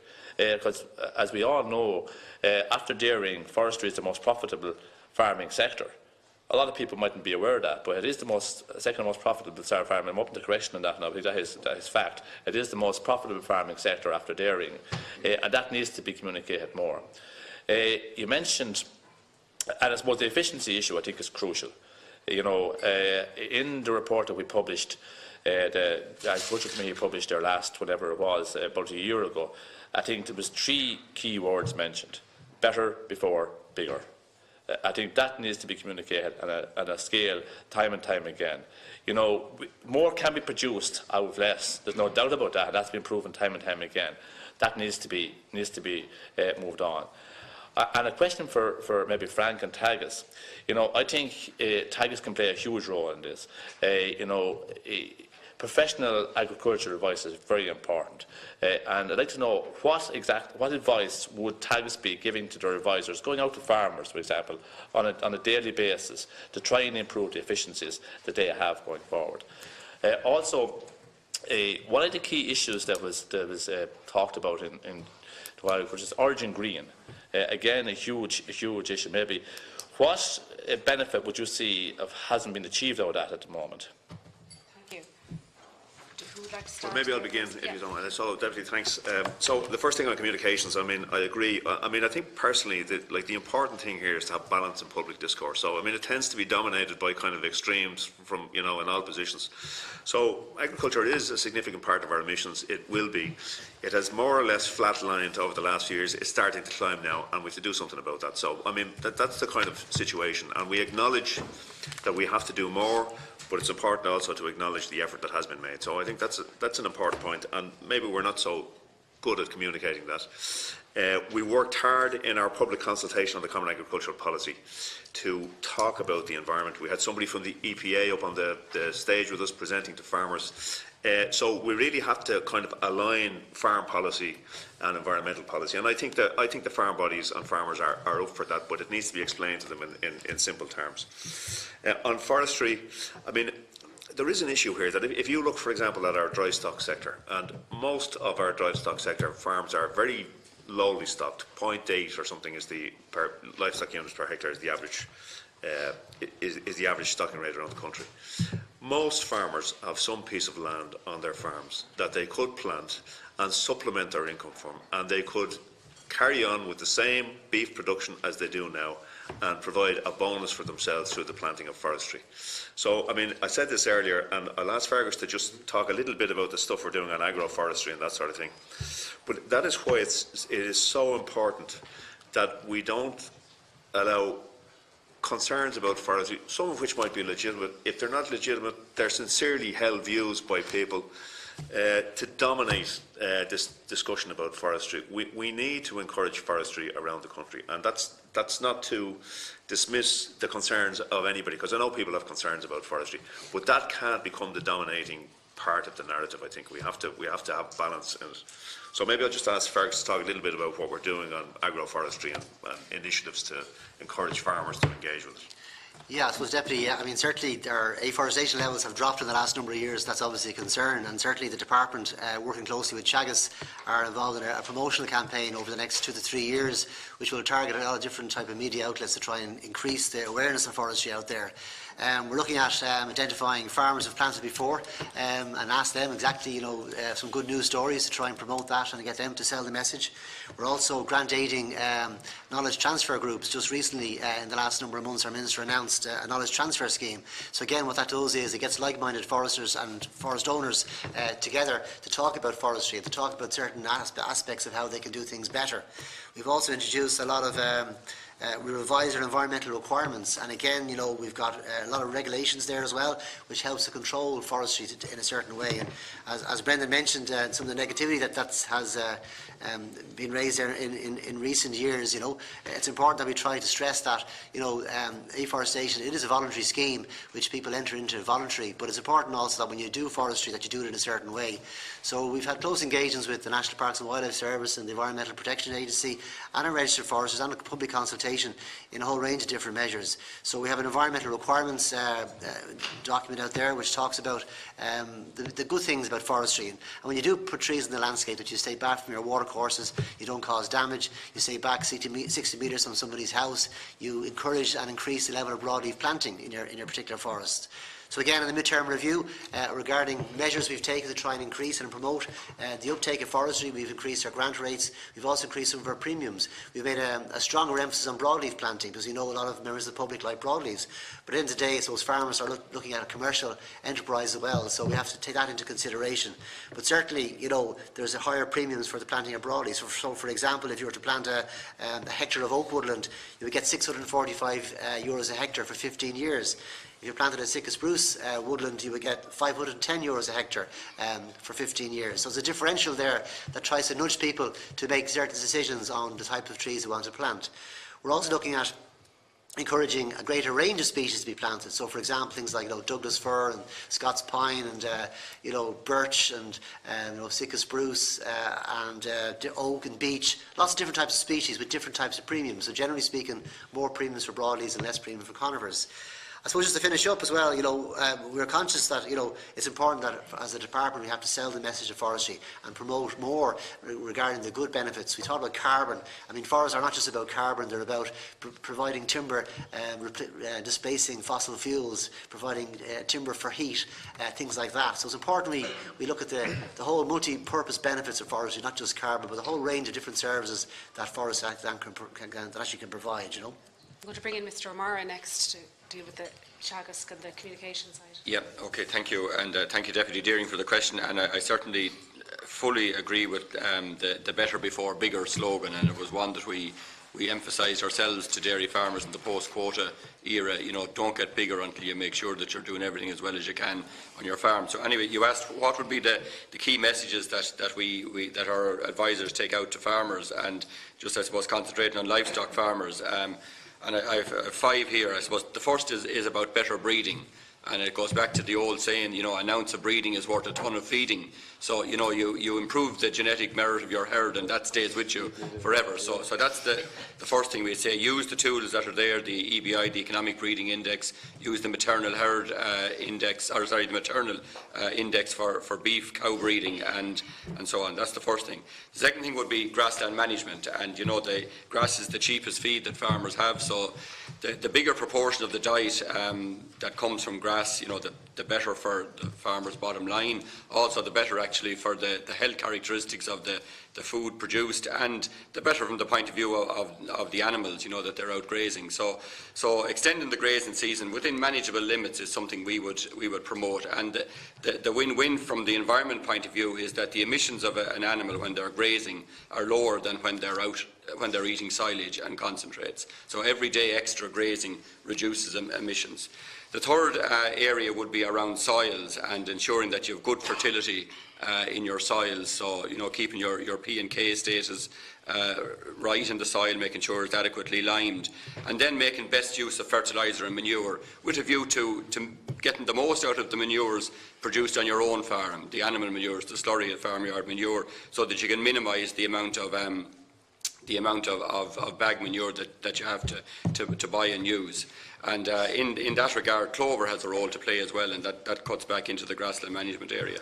The fourth area we'd emphasise is animal health, and having healthy animals means you've good performing animals, you have less losses, and it leads to overall improvements in efficiency in the system, which is good for farmers and also leads to lower emissions because you're carrying less sick animals or whatever, you need less replacements. And the last piece of advice that we always have to give to farmers is be very conscious of cost.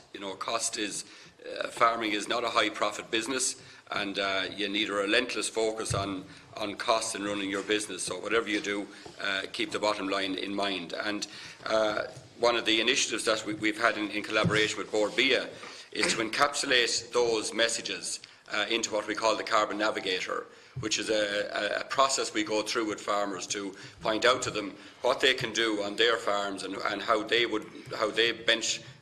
own farm benchmarks against the norms for those measures that I've just outlined, and give them a direction that, look, maybe I could do a bit better on my nutrient management. Maybe I could do a bit better on my herd EBI. Maybe I could do a bit better on getting cows out to grass in the spring, or cattle out to grass in the spring. So that's one of the initiatives we've done with Board BIA, and a lot of farmers now have gone through the process of doing a Carbon Navigator with their advisor. And is there scope for an online recording system around that, the carbon, so that farmers know how they compare with the averages? Absolutely. Maybe Michael, you want to comment on that? Absolutely. In the feedback to farmers, farmers are given what their carbon footprint is relative to their peers, and not only that, they're shown where the areas for improvement are. So is it the length of the grazing season? Is it the amount of fertiliser that's spread? Is it the slurry that's put out, when it's put out, how it's put out, and so on? Is it the EBI? So they're shown exactly where they can make improvements. I think just maybe when I have the mic, Chair, there was a question just around the benefits of Origin Green, and have we achieved and have we got the best out of it? And I'd just like to say Origin Green is a work in progress at this point in time. It was a programme that was put together back in 2012, and it's the programme that we use to market Ireland's food and drink abroad. So that's what it is. In essence, it provides the proof, it provides the data that substantiates any claims that we make about the sustainability of Irish food production. We've been building it, as I say, since 2012 with the department, with Teagasc. There's over 50,000 farmers that are in the programme at this point. There's 350 companies that are part of it. So it represents, and it's important that we get the message out there, and I take the point on that. It represents over 90% of the beef that's produced in the country is coming from Origin Green farmer members. Over 95% of the dairy farmers in the country are Origin Green members. As I say, the 350 companies that are in Origin Green represent over 90% of all our food and drink exports.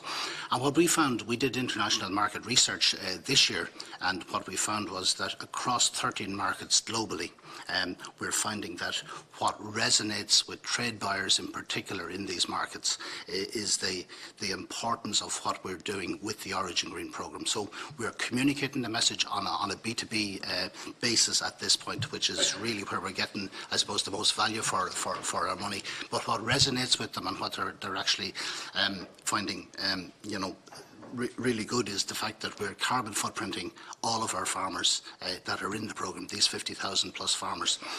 Every 18 months they're carbon footprinted. As Frank said, over 200,000 carbon footprints have been done. And I think we're quite unique in terms of doing that. We're not saying everything is perfect on all of these farms, but the fact that we're measuring what is happening on these farms certainly resonates with trade buyers. Cut into your time really quickly, yeah, Deputy, because I want to move on. Yeah, a brief final question, Mr. Deason, maybe. We mentioned CAP and going forward, and the new CAP is going to be an environmental CAP, if we could put it as such. How do we square the circle with regard? There's been an increase in intensification, say, for example, in dairy industry in the eastern part of the country, but at the same time, the new CAP is going to see a flight of funding to maybe the western part of the country, whereas the eastern part of the country may require extra assistance to develop systems around a climate change agenda. How do we square that circle? Yeah, Deputy, so what you're referring to, I think, is proposals for convergence of payments closer to a kind of an average payment per hectare, and that's in the proposals, and it may, in the final analysis, be mandatory as it is in the proposals now for Member States, or it may be voluntary. But I think when we look at how we configure our plan, okay, which is a separate thing from the regulations, We have to look at all of the environmental challenges, and some of those are around this intensification piece, and we have to consider how we assist the more intensive guys to farm in a more sustainable way. We're doing that anyway at the moment. We launched actually a programme the other day where we appointed, along with industry, and I think industry are kind of playing a part in this, a programme where we appointed 30 sustainability advisors around the country to help exactly these more intensive people to protect water courses, to farm in a way that is sensitive to the environment. So we have to configure our Pillar 2 payments, I think, in a way that provides some kind of support for the more intensive people, but equally to allow through Pillar 1 and then also through this Pillar 2 payment, payments that recognise the environmental public good that's being provided by smaller farmers or by the beef sector. And then, I mean, there are other ways. I mean, I mentioned before there are kind of two ways to influence this climate impact of agriculture. There's regulation, which we're doing through nitrates, and then there's utilising the camp. But we'll have to address those twin problems. So these intensive farmers, we need to adopt measures that will help those people to farm in a more sustainable way as well. Thank you. I'm going to bring in Deputy Marcella Corcoran-Kennedy. And I'll indicate after 2 minutes. Thank you, and thank you, Mr. Gleeson, for being here this afternoon with us. I note in your presentation that you held a sustainability dialogue during the summer, and I was just wondering, is that linked in with the national dialogue on climate action, or is that something that you're doing yourselves, and what your follow-up actions on that will be? And in relation to the Agriculture Committee report on requirements on transition within the agriculture sector in relation to climate action, there were a number of actions within that report which is referred to by Deputy Deering, and I'm just wondering if you're looking at progressing some of the suggestions within that, and if you have a timeline on it. You've also mentioned in relation to Teagasc the additional abatement potential from the agriculture sector. Maybe somebody from Teagasc might give me some specifics around that. Also, the addition of certain products to foodstuffs consumed by our cattle. I was just wondering if there is much in the line of research being done on that to try and help reduce the methane emissions. And the other question I had is around I know there was references earlier to organic farming, but what else are you looking at in relation to land use? So, for example, looking at rewetting of bogs as potential to bring us towards being carbon neutral. And the other question then was in relation to the bioeconomy and the circular economy, and if you're looking at policies around that, and what your plans would be, because we're in a very challenging time. I was just wondering if you could maybe answer some of those questions, please. Thank you, Deputy. There's a lot there. So just on the sustainability dialogue, that was our own initiative, and Bill chaired it, so maybe I'll ask Bill to just tell you a little bit about it. Yeah, the EPA is doing a citizens' dialogue in relation to the whole issue of climate, building awareness, basically. And I suppose we claim we were a little bit ahead of the curve in terms of that in June of last year. But the clear objective is to be able to communicate, why we're doing things, and I suppose to raise awareness, to get feedback in terms of interventions, and that was the objective. We did it in a very interactive format where we collected a massive amount of comments from those that participated. About 200 people participated, and we distilled that into a very short report in terms of for the participants. The message coming from that is that we communicate that, and that's translated into we have it as a working title, Climate Wise for Agriculture, at least, that we're articulating what agriculture is doing, but identifying as well what needs to be done, or where the policy needs to go in relation to that. Your second question was on the issue of protein content, on feedstuffs, etc. There's work on 2 points. One is in relation to protein content, which has an impact particularly in terms of ammonia emissions, and that is identified in the Teagasc curve as an intervention point. Just in a simple thing, protein is required for growing animals, less so for fully grown animals, and there's potential opportunities for reducing protein content with a positive impact in terms of ammonia emissions. In terms of the additives, there's a lot of talk out there in terms of seaweed, in terms of all these types of additives. we really need to see evidence in relation to that before it becomes a kind of a policy intervention. Frank has identified there were 14 different interventions potentially within the Teagasc MAC curve. The three biggest of those are improving breeding, and we have EBI, etc., in relation to that, fertiliser, and that's the use of protected ureas, etc., as an intervention point, and there's research work in relation to ensuring there's nothing appears in the final product as a consequence of that. So safety of food is critical in relation to that element of it, and we have provided work, funding for work to be done in relation to that. And the last element is the trailing shoe technology, low emission trailing, spreading, and we have financial support. And that constitutes about 60% of the action points identified in the MAC curve, so they're working.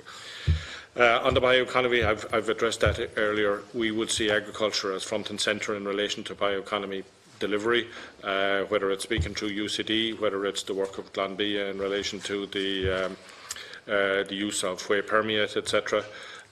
It's a significant opportunity for agriculture, we would see, and the critical points are that it needs to, and this is reflected as well in terms of Commission commentary on this, is that it needs to reflect back to the individual or the primary producer as well, that this is not just value added that's gained by industry, but rather contributes back to the original producers of product, whether that's forestry owners, whether that's milk producers, etc. That's the objective in terms of the development of the bioeconomy. Teagasc, do you want to come in, Mr. O'Mara? I think there was questions there related. Yeah, well, Bill has covered fairly well what's in the MAC curve in terms of options and in relation to feeding. Feeding has always been a one of interest to scientists to think that, you know, and I was an animal nutritionist myself, and I spent, you know, a good few years of my earlier career in this particular area, and, you know, we always set out with the ambition, if we change the diet, we can presumably turn off this methane.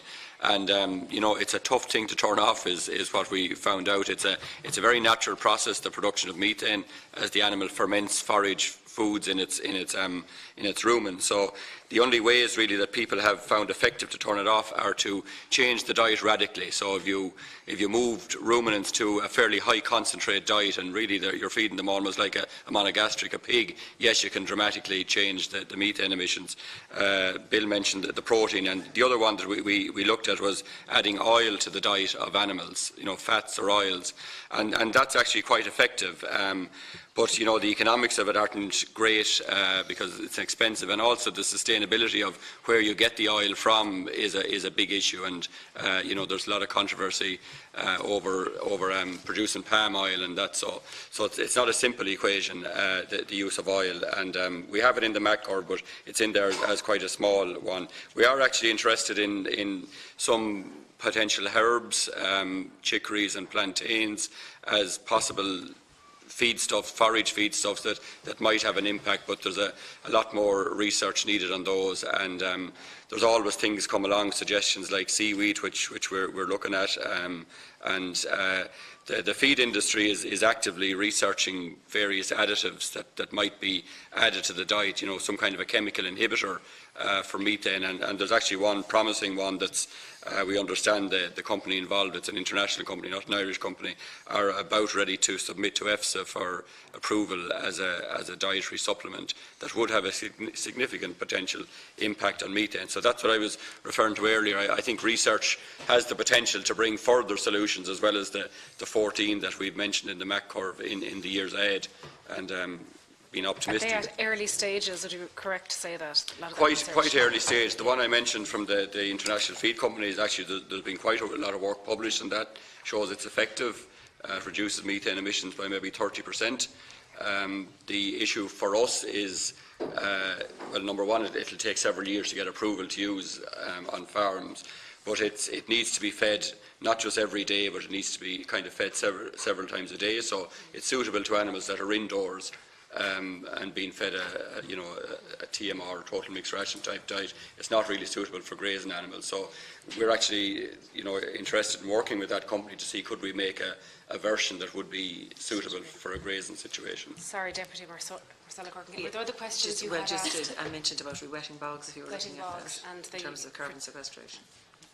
Yeah, well, I mean, it's part of the MAC curve. One of the options is re-wetting peatlands, and it's something that will fall into the mix in terms of discussion for future policy, for example, around a common agricultural policy and where we. But it is in there in the MAC curve, and it has a significant impact, I think. It does, and the level that we have suggested is about 30,000 hectares. There's about, as I understand it now, there's about 300,000 hectares of drained peatlands that at some stage were drained, and when you drain them, you cause a release of carbon, and we're currently counting that in our inventory, as I understand it, that there's 300,000 hectares of this peatlands that are emitting quite a bit of carbon because they were drained at some time in the past.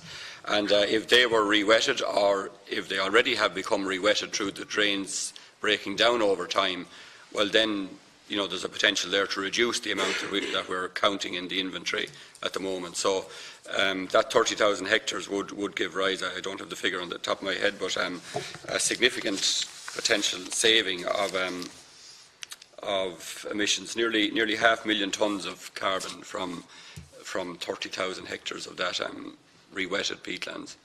Just in relation to the Agriculture Committee's report? Oh, yes. Yeah, well, we are. I mentioned earlier about the sequencing of policy here, I suppose, and we're involved in the whole of this government discussion on how we meet our national targets. But we are working on a departmental policy climate-wise, and I mean, we're doing some of what was recommended in the report already, and we'll consider that in the context of our climate-wise report. Yeah, very good. Just one last thing, we touched on it earlier in relation to communications, and you know, the whole approach really needs to be a whole of government and a whole of society approach to achieve what we need to achieve. And I suppose we're trying to tease out the kind of communications between yourselves and other departments, and whether you're actively working with each other in terms of you know, recognising that the challenges that are there, and what mechanisms are there that you're participating in. We are working with other departments in the context of meeting our national obligations. So, I mean, there is an interdepartmental committee that Bill is part of that tries to cohere national policy and our national strategy for meeting our obligations. Just to comment on that, if you look at the 30 sustainability that the Secretary mentioned, 10 of those are from industry, 10 are from ourselves/Teagasc, and 10 are from the Department of Housing. So that's evidencing of collaboration in relation to it. We work closely with NPWS, etc. We've taken on 3 ecologists within the department in terms of, I suppose, you know, we see environment as critical in terms of that environmental messaging in relation to agriculture. And finally, within the food-wise strategy, there's a provision that the Minister chairs a high-level implementation group, and I chair a group beneath that, which is an Environmental Sustainability Committee, which includes members that you see from Teagasc or BIA, but also from other government departments in terms of improving our monitoring, in terms of our inventory. We have an inventory group which aims to pool our knowledge and data sets, etc., in terms of improving our, I suppose, monitoring in relation to environmental outcomes. What's the name of that committee? Environmental Sustainability Committee. And is there another one then you mentioned that was cross-departmental? What? That includes the departments, the other departments, in terms of our oversight of food wise. Thank you. Deputy Sherlock.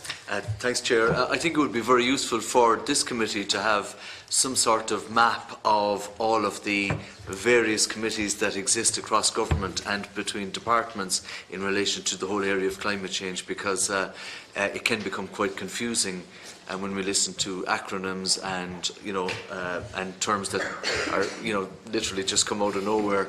So I'd welcome any clarity on that. Thank you. I just want to square something off in my own mind. Frank mentioned the fact that output is outpacing efficiency gains in respect of the national herd, in respect of, I think you were referring specifically to milk production.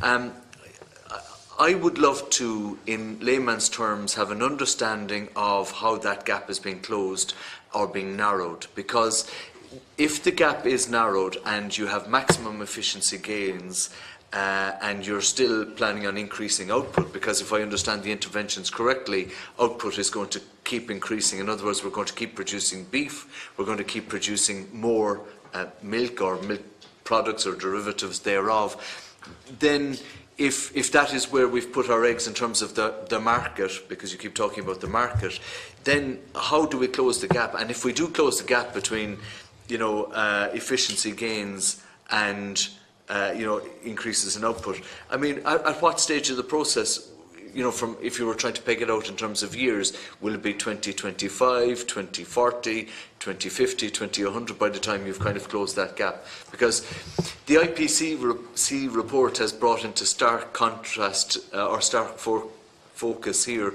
what it is that we're actually facing, and I'm getting a sense of what you're doing. I think it's laudable work, but I'm not sensing a great sense of urgency, particularly around forestry and particularly around efficiency gains. The reason I say that is because Budget 2019, and this all takes resources, Budget 2019, in terms of the Minister's own speech, the Minister for Finance's speech, spoke about a beef environmental efficiency pilot. And I don't know what the overall figure for that was, but it seems to me that when you start examining that a little bit more, that's going to be €40 per cow, as I understand it, and it'll be about recording weights and measures of cows at marts. I don't know how far into my intervention I am at this stage. I suppose really what I'm trying to understand really is CAP now, has the game on CAP in terms of the working groups at the European Union, has the rhetoric at the working groups changed in terms of the negotiation because of the 40% figure? And is that now tracking back to a dialogue within the department that says, if we keep going the way we're going, we are going to far surpass the targets of 32.3% of Ireland's overall emissions for agriculture, because we can't maintain this trajectory or this course. Because you can't, I'm trying to be evidence-based about this, based on your interventions today, what you're actually telling us is that there is no way in hell can you actually reduce from 32.3, you can't reduce that downward at the current rate of interventions. It's just an impossibility.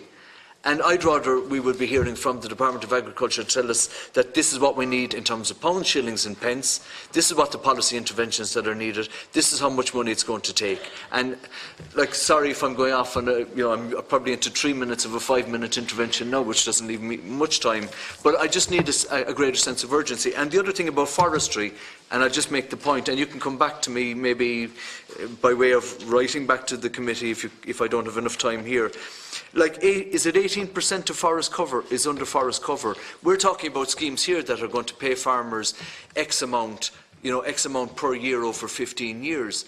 Surely be to goodness, what we need to be doing now is getting farmers to say, you do not farm that land anymore, this is what we're going to pay you in perpetuity, and your antecedents as well, because otherwise we're on a hiding to nothing, quite frankly. Just in relation to time. Okay, thanks, Deputy. A couple of things. In my opening intervention, I mentioned what the gap would be by 2030. I mentioned that we had got credit for 28, which is around 90 megatons. I mentioned that we got credit for 28 megatons, which is attributable to the agriculture and forestry sector. I mentioned that there were other things that we can do, and at maximum, I think, and I don't want to at maximum, we're talking about 17 megatons there. And the 90 megatons is it's the national target. It's not just about agriculture, it's the national target. So what I've articulated here is the contribution agriculture can make to meeting that national burden based on current technologies. Now that technology will evolve, there could be feeding strategies, there could be other things that we can do over time. And in terms of urgency, so you mentioned the new scheme, which is on top of 300 million we're spending on beef data and genomics, and an awful lot of money we're putting into a €4 billion rural development programme. We have and forgive me if I'm not an expert in this area, I'm catching up pretty fast, but we have a lot of experts, and the department has put a big resource into climate change and the environment, and we have a lot of expertise in the department. We've recruited 2 ecologists recently. I mean, I suppose I can't accept that there isn't a sense of urgency, but I'm here to present the facts as I know them, and based on the current technology, what I'm presenting is what agriculture can do based on current policies and current technologies. Now, if you were to take, and then if you were to do more, if you were to decide that agriculture could do more, I think we could have long discussions about whether that's wise, and people around the table would have different views around that. Then there are all kinds of other things you have to take into account, including the social impact and the environmental impact globally. What you say about forestry, I mean, we provide very generous, we think, incentives for forestry. Our target is 18% forest cover, because at the moment we have 11% forest cover, and that compares to a European average of 35%. So that is our target. You say, should we be paying people not to farm? Well, that would have all kinds of other environmental, biodiversity and other consequences apart from. But I think what we need to do is, and this is maybe a less extreme version of what you propose to be provocative, maybe, or maybe it's what you think, that remains to be seen. But I mean, what we need to do is make sure that when we do intervene in this space, that we intervene in a way that helps people to farm more climate efficiently, and that's what we've tried to do. So if we had an understanding of where the discussions are vis-a-vis CAP, because CAP is the opportunity. Yeah. Everybody, or I would argue around this table, wants a just transition for farmers. Yeah. You don't want to put farmers out of business overnight, okay? So my point, Chair, is that if we had a sense of of how Ireland is influencing future CAP negotiations, so that you can ensure that the transfers are such that you maximise the research output, but you also ensure that you can provide for remuneration for farmers and for people involved in agriculture, so that you can get those targets down to a manageable level while maintaining your outputs, as it were. I'll let Mr. Deason back out if you want. Okay, well, I mean, you've mentioned a phrase there now that I wouldn't use, which is we don't want to pay farmers to go out of business. I mean, that's for the moment that's not public policy. And but it's land management is the point I'm making. Sure, there's a land. Okay. So where we are at the moment with the negotiations is there's a discussion going on about the regulations. Okay. And those regulations, the proposals at the moment require this 40% spend on environment. We've accepted that. Some member states, including some of our traditional allies, are resistant to that idea, and they're resistant to the idea of additional conditionality. And they have their own views on that. From Ireland's perspective, we've embraced that. So that's the discussion going on at the moment. And I think the discussion that's more relevant to the considerations you're talking about then are when it comes to defining a national plan, which is phase 2, if you like. So phase 1 is, let's agree the regulations. The regulations will give us discretion to do certain things. It will require us to spend 40% of the budget on climate change and environment, but it will give us the discretion to configure policy in a way that suits our national conditions. So that's one of the big features of the new CAP, more discretion for member states. So it's at the time, I think, when we're defining our national plan, that we get into the real hard discussion about what we do with this funding, and that will be the subject of further engagement with all of the systems. I'm sure I'll be back before various committees of this House when it comes to well, you've done very well today. Anyway, Thank you. I'm going to move on to Deputy Martin Kenny. You have 5 minutes to go to indicate after 2. Thank you very much.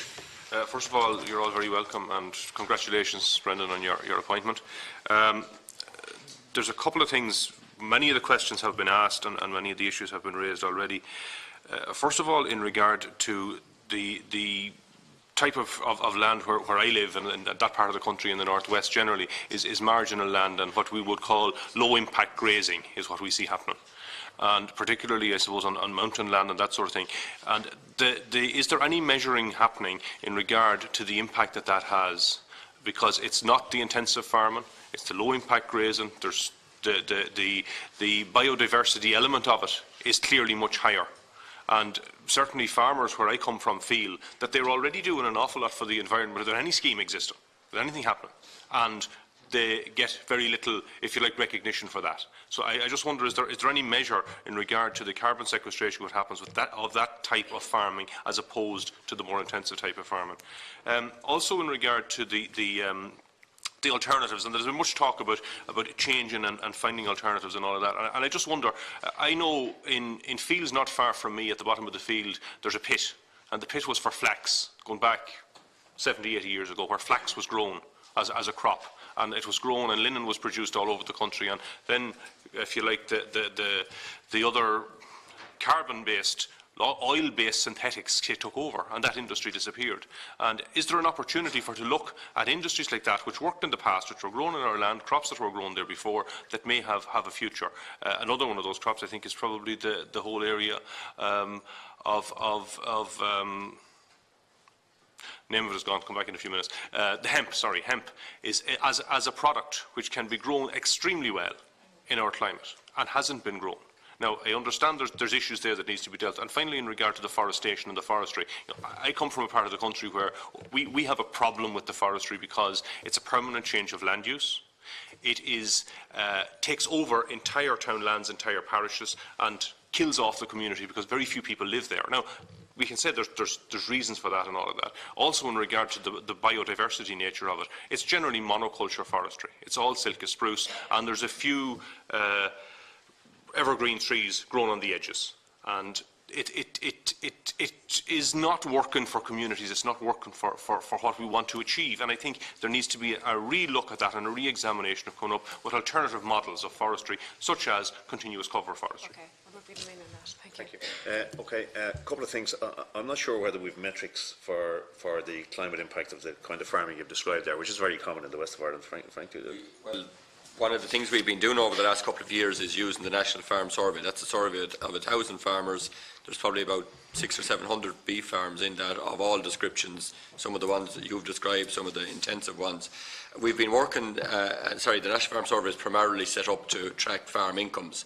But we've been matching onto that or bolting onto that measurement of various sustainability indicators, including carbon footprint. We've done it first for the dairy sector, so we can produce a kind of a report on carbon footprint in the dairy sector.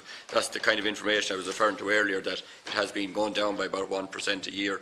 We're also doing that now for beef production, and we can stratify that out by the intensive high-stocked beef farmers versus the less intensive, lower stocked ones. I don't have the figures now with me or in my head, but the possibility is there to track it.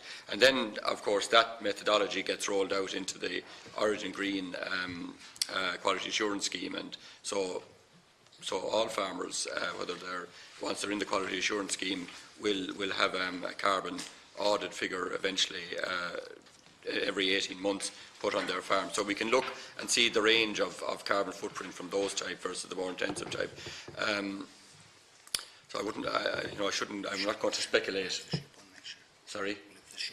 And we'll have sheep as well next year. And your other question about the flax, maybe just while I'm there, we have actually just appointed a new researcher to look at alternative crops for the tillage sector, we'll say, just recently. And I can certainly take that comment about the flax and the hemp back to her. I know she's going to look at things like soybean meal.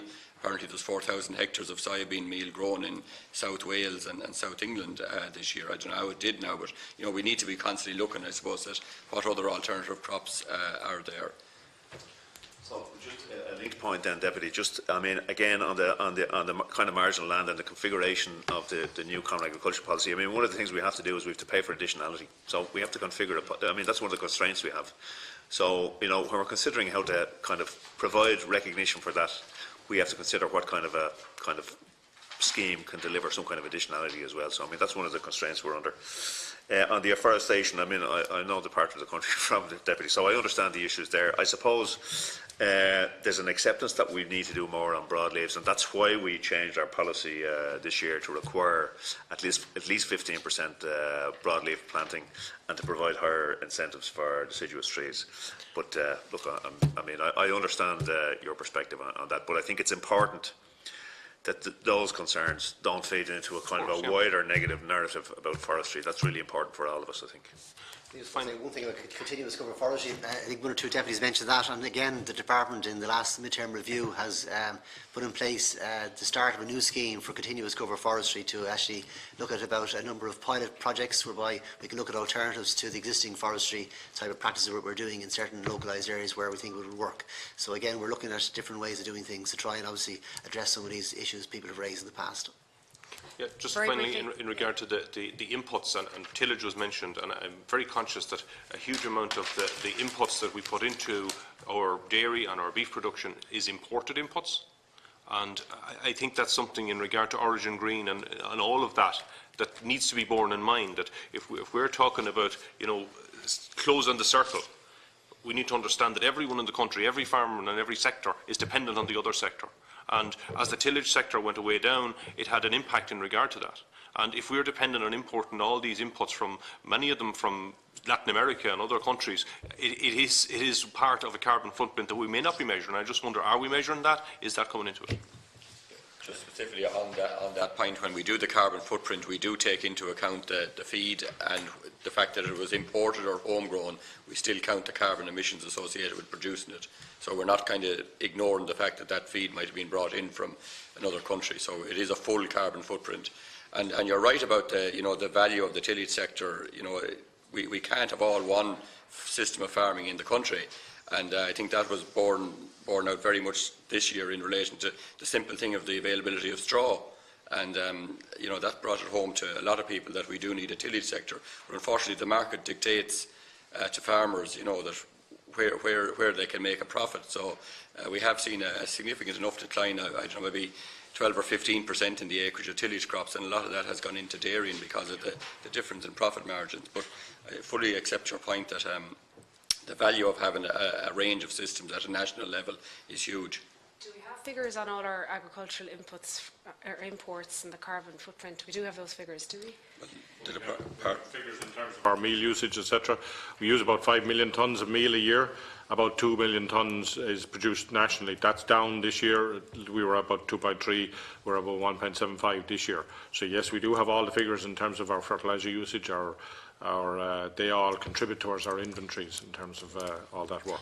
Just one comment that was made in relation to hemp, etc. There was a bit of work done. We've asked quite often in relation to it. I understand there are challenges in terms of bringing it to market, okay? But we are quite open in terms of new opportunities. By way of example, hops for the brewing industry is something that died in Ireland, and we've included in the last 2 years in our horticulture grant aid scheme in terms of establishment grants should somebody wish to. It's niche, but we certainly are open in terms of alternative enterprise development. Would it be possible to get those figures in relation to our imports and the carbon footprint? I think that would be valuable information for our work that would help the farmer and help your case as well here in relation to our home industry. Deputy, sorry. Just a quick point on that. Like, you know, many people have said today that Ireland has the lowest carbon footprint for milk production. One of the reasons we do is the fact that we don't actually feed much concentrates in the diet here. The typical concentrate level for dairy cows in Ireland is about a tonne a year. You know, you go to the Netherlands, it's probably 3.5 tonnes a year. And there is a carbon footprint associated with those concentrates. And when you count that, you know, the intensive, we'll say, indoor type system actually has to carry the cost of that production of grain in some other country when you do a full carbon footprint. And that's where we gain, because we don't have a lot of that carbon footprint associated with grain production. Okay, thank you. Deputy Breed-Smith. Thanks very much, and thank you for your presentation, although I missed most of the day. I'm in and out of another committee. But I have 2 questions I wanted to ask, and I thought about it before I came here, 3 actually, but I'll just ask the 2 of them. The first one is on just transition for low-income farmers, and I know other deputies have mentioned it, but I was looking at the Teagasc survey for last year for farmer income, and there's a surprisingly high level of economic vulnerability, 30% among farmers. It's surprisingly high, and the figures are quite startling. Something like 35% of those earned less than 10,000 a year in that year, and 21% reported an income between 10 and 20,000. So if we are to work in according, and let's go back to the recommendations of this committee, of the committee for the Citizens' Assembly on Climate Change. There's an ancillary recommendation, number 3, that says the agricultural sector requires ongoing support to make a transition towards models of production which give rise to lower greenhouse gas emissions, and cognizance must be taken of the impact the sector has on the economy, and particularly the rural economy. So I really wanted to ask you if you've done a sort of an audit on the negative outcomes that might follow a transition in the lower income brackets of farm producers in agriculture, because I do think a lot of supports are going to be needed. But I just another question that's kind of come into my head just in the last few minutes about carbon footprints. Can we get a scale of the level of carbon footprints that come from, as against the cohort I've just spoken about, what it compares to from the cohort who are the multimillionaire ranchers who produce loads and loads and loads of dairy and loads and loads and loads of beef? Do you have a scale or a measurement that you can give us that compares the very wealthy farmers and the carbon footprint they have to the much more marginalised and smaller lower income farmers? Yeah, I think it would be interesting to see that. My own view is that we produce far too much cattle, and we do that to satisfy the markets of Saudi, China, Egypt, etc. That's been shown with all our exports recently. I think it's obscene, and I don't think it serves the planet anyway well. But as you say, the market dictates, and that's part of the problem with climate change, is that the market dictates, not a sensible approach to production or economics. But my second question then is on, I don't know which one of you is dealing with Coillte. About a year ago at this committee and the Citizens' Assembly at the beginning of it, the environmental pillar came in here to the committee and they argued that there needs to be an independent review of Coillte and that it needs to be reformed to ensure that the long-standing focus on native trees that create a longer-term benefit for biodiversity and for the climate needs to be part of the policy, and that isn't happening. Mixed native woodlands are being sidelined for the citrus spruce and all of the problems that go with it. So would you agree with the review, and would you hope that an outcome of that review would be to reverse the policy of using the fast-growing cash crop like citrus spruce, trying to eliminate it for the benefit of the longer-term, more I suppose environmentally friendly, ecologically friendly, broadleaf, and also there's a lot to be gained from it. And then on top of that, I agree with the comments that were made about looking at alternative crops like hemp, which absorbs carbon. It's a good absorber of carbon, and if you can get over the sort of legal stuff that is connected with the growth of cannabis and actually eliminate that illegality and complications, it can be used for many, from the production of clothes to fences to all sorts of very useful things. But I just want to say that when Deputy Kenny spoke, I recently met, while on holiday, lots of farmers in his area who are very, very concerned about the impact of forestry and Coilte's policy on the border, the west, the north, that sort of region. It's been really harmed, and the population and the farming community has been really harmed by the overproduction and policies of Coillte in the area. Okay, so a couple of things. I mean, you mentioned about the number of farmers on vulnerable incomes. You're absolutely right. So that's why, in fact, we need public support for farming from the Common Agricultural Policy.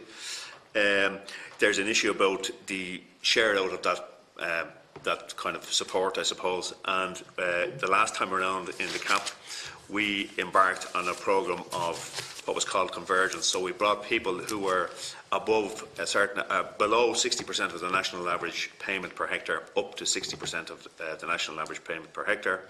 So that would have moved about €100 million from the highest paid farmers per hectare to the lowest paid farmers per hectare.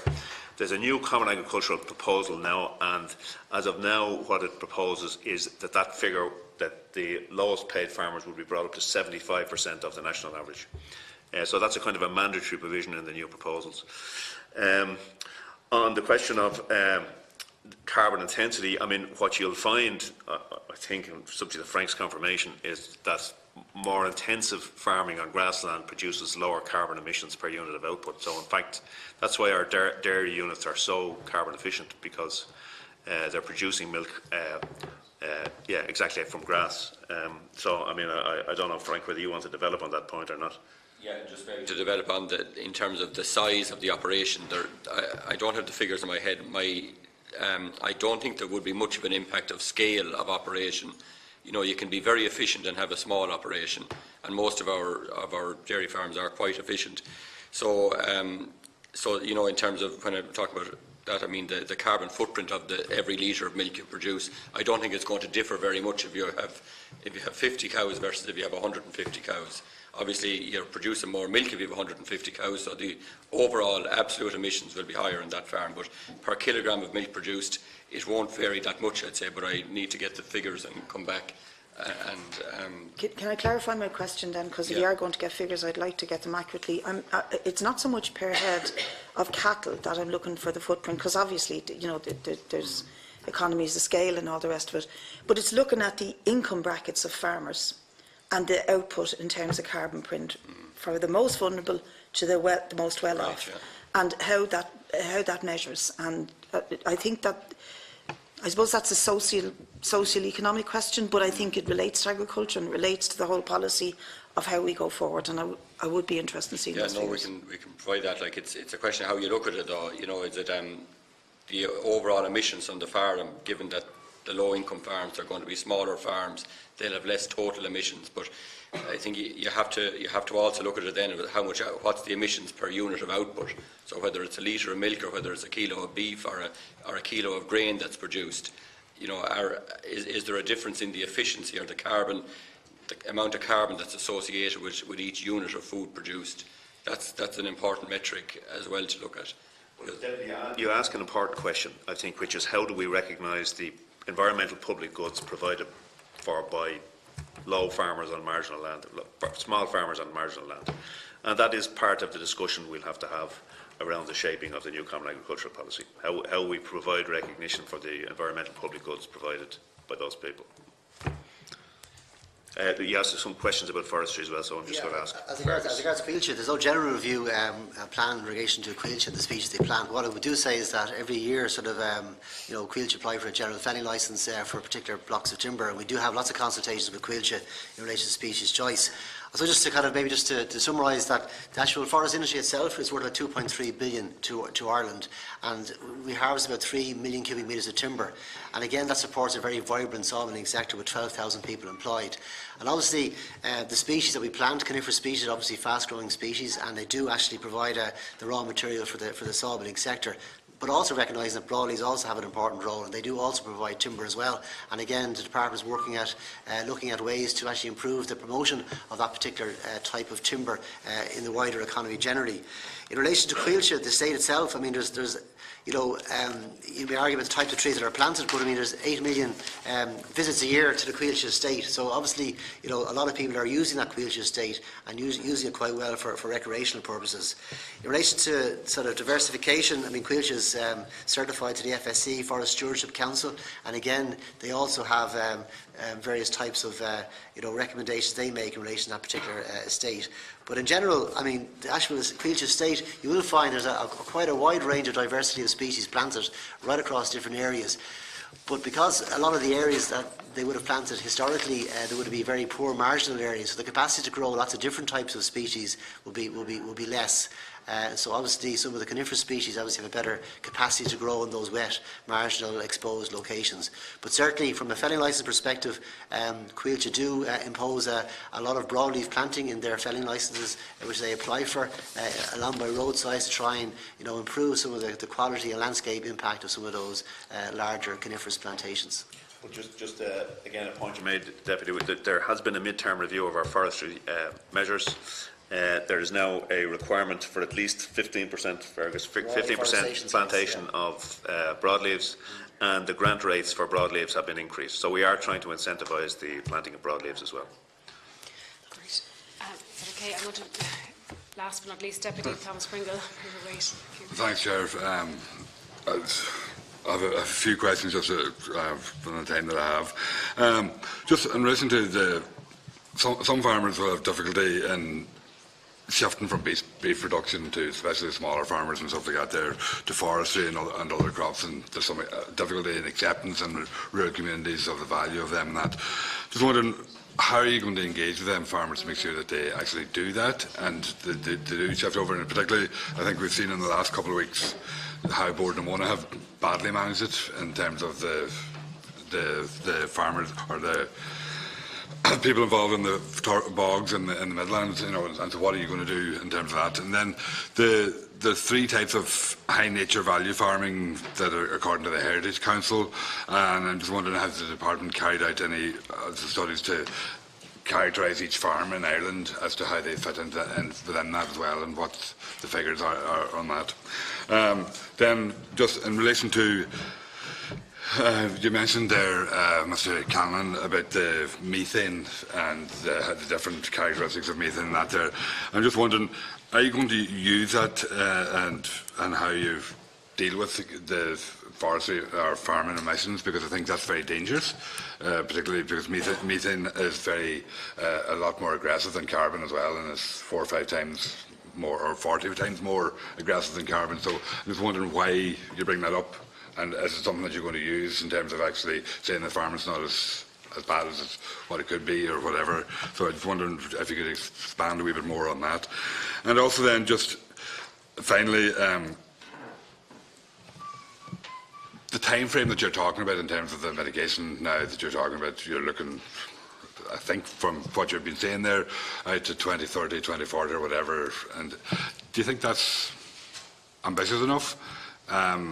Within what you're working on? I mean, do you think we have time to wait for that length of time for these things to happen? And I just wanted to get your views on that as well. Okay, well, a couple of things. First of all, communicating the forestry piece to farmers. Well, I mean, I think the big communications piece is that on most dry stock farms in Ireland, including in the west of Ireland and the northwest, forestry and beef farming can coexist. So most beef farmers have a very low stocking rate.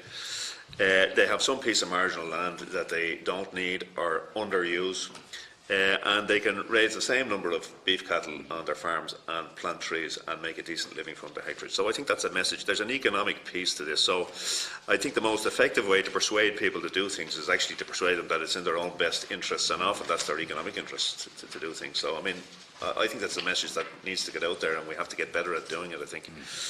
I think you have to differentiate between the Leitrim example and the large industrial plantations and actually what farmers will be doing on an individual basis on the farms. Sure, but I think it's important again just kind of to make sure there's a balanced narrative here, is that most planting is done by farmers. Okay, so so fine, there's a lot of the narrative centres around alternative systems of planting and ownership, but most planting is done by farmers. And so I mean it's important to recognise that there's a commercial interest in forestry development, which can involve, apart from making farms more viable, involves the creation of downstream jobs in places like Medite and processing facilities like that. So I mean that's important, and that's an important part of the discussion. But at farm level, I just think that really it's really important that farmers understand that they can their current enterprise in many cases can coexist with forestry, and there are different models. We have agroforestry schemes, we have kind of ideas around lower density forestry of deciduous trees, but also the potential for farmers to have commercial stands of forestry where they'll get a 100% establishment grant. They'll get a very significant income per hectare over the first 15 years, and then they'll have the potential to make a commercial income from thinnings. So look, we have to do more on that piece with farmers, because it's important that farmers engage with this. And part of the negative narrative around this is around the sense that it's not farmers who are engaging with it, but I don't think that stands up actually to scrutiny. So I know we have a very big forestry inventory belonging to Coillte, but farmers are planting most forestry in Ireland, and that's kind of demonstrable. Yeah, just you asked a couple of. Did you want to come in on the forestry piece as well? No, I suppose you answered the question there, Brendan, but certainly, you know, the average size of plantation in Ireland is 8 hectares, so we're generally seeing lots of smaller type plantations being planted, and as Brendan said, it's a kind of it's a part farm approach, whereby they're planting part of the farm as opposed to planting all the farm. And it's the marginal land. That's really what our message will be for the next 5 or 10 years, is to encourage people to plant sort of the wetter fields of their particular farm rather than planting the whole farm. So there's a different messages we need to get out there. Just on the methane, I mean, look, I mean, the department is anxious to establish the facts around everything, and its policies will be informed by the facts. So we're not hiding from any facts. We're not trying to invent alternative facts. We're trying to deal with the facts. So I mean, I don't want to answer for Bill, but Bill made a point about methane, and there's a scientific research which he offered to kind of provide to the committee for its own analysis, which you're welcome to have a look at, and people around the table might have different views, and there might be alternative research out there. No, well, I mean, the facts, one of the alternative facts as well is that methane is far more damaging than carbon dioxide. That's an alternative fact as well. And I don't want to mislead or suggest to mislead anybody. Just the point I'm making is that fundamentally, if you look at it, everything is done with the objective of reducing the temperature rise. Okay, and that's translated then into a structure which has given us targets in terms of achievement, including nationally. Okay, you're absolutely right. The impact of methane is substantially higher.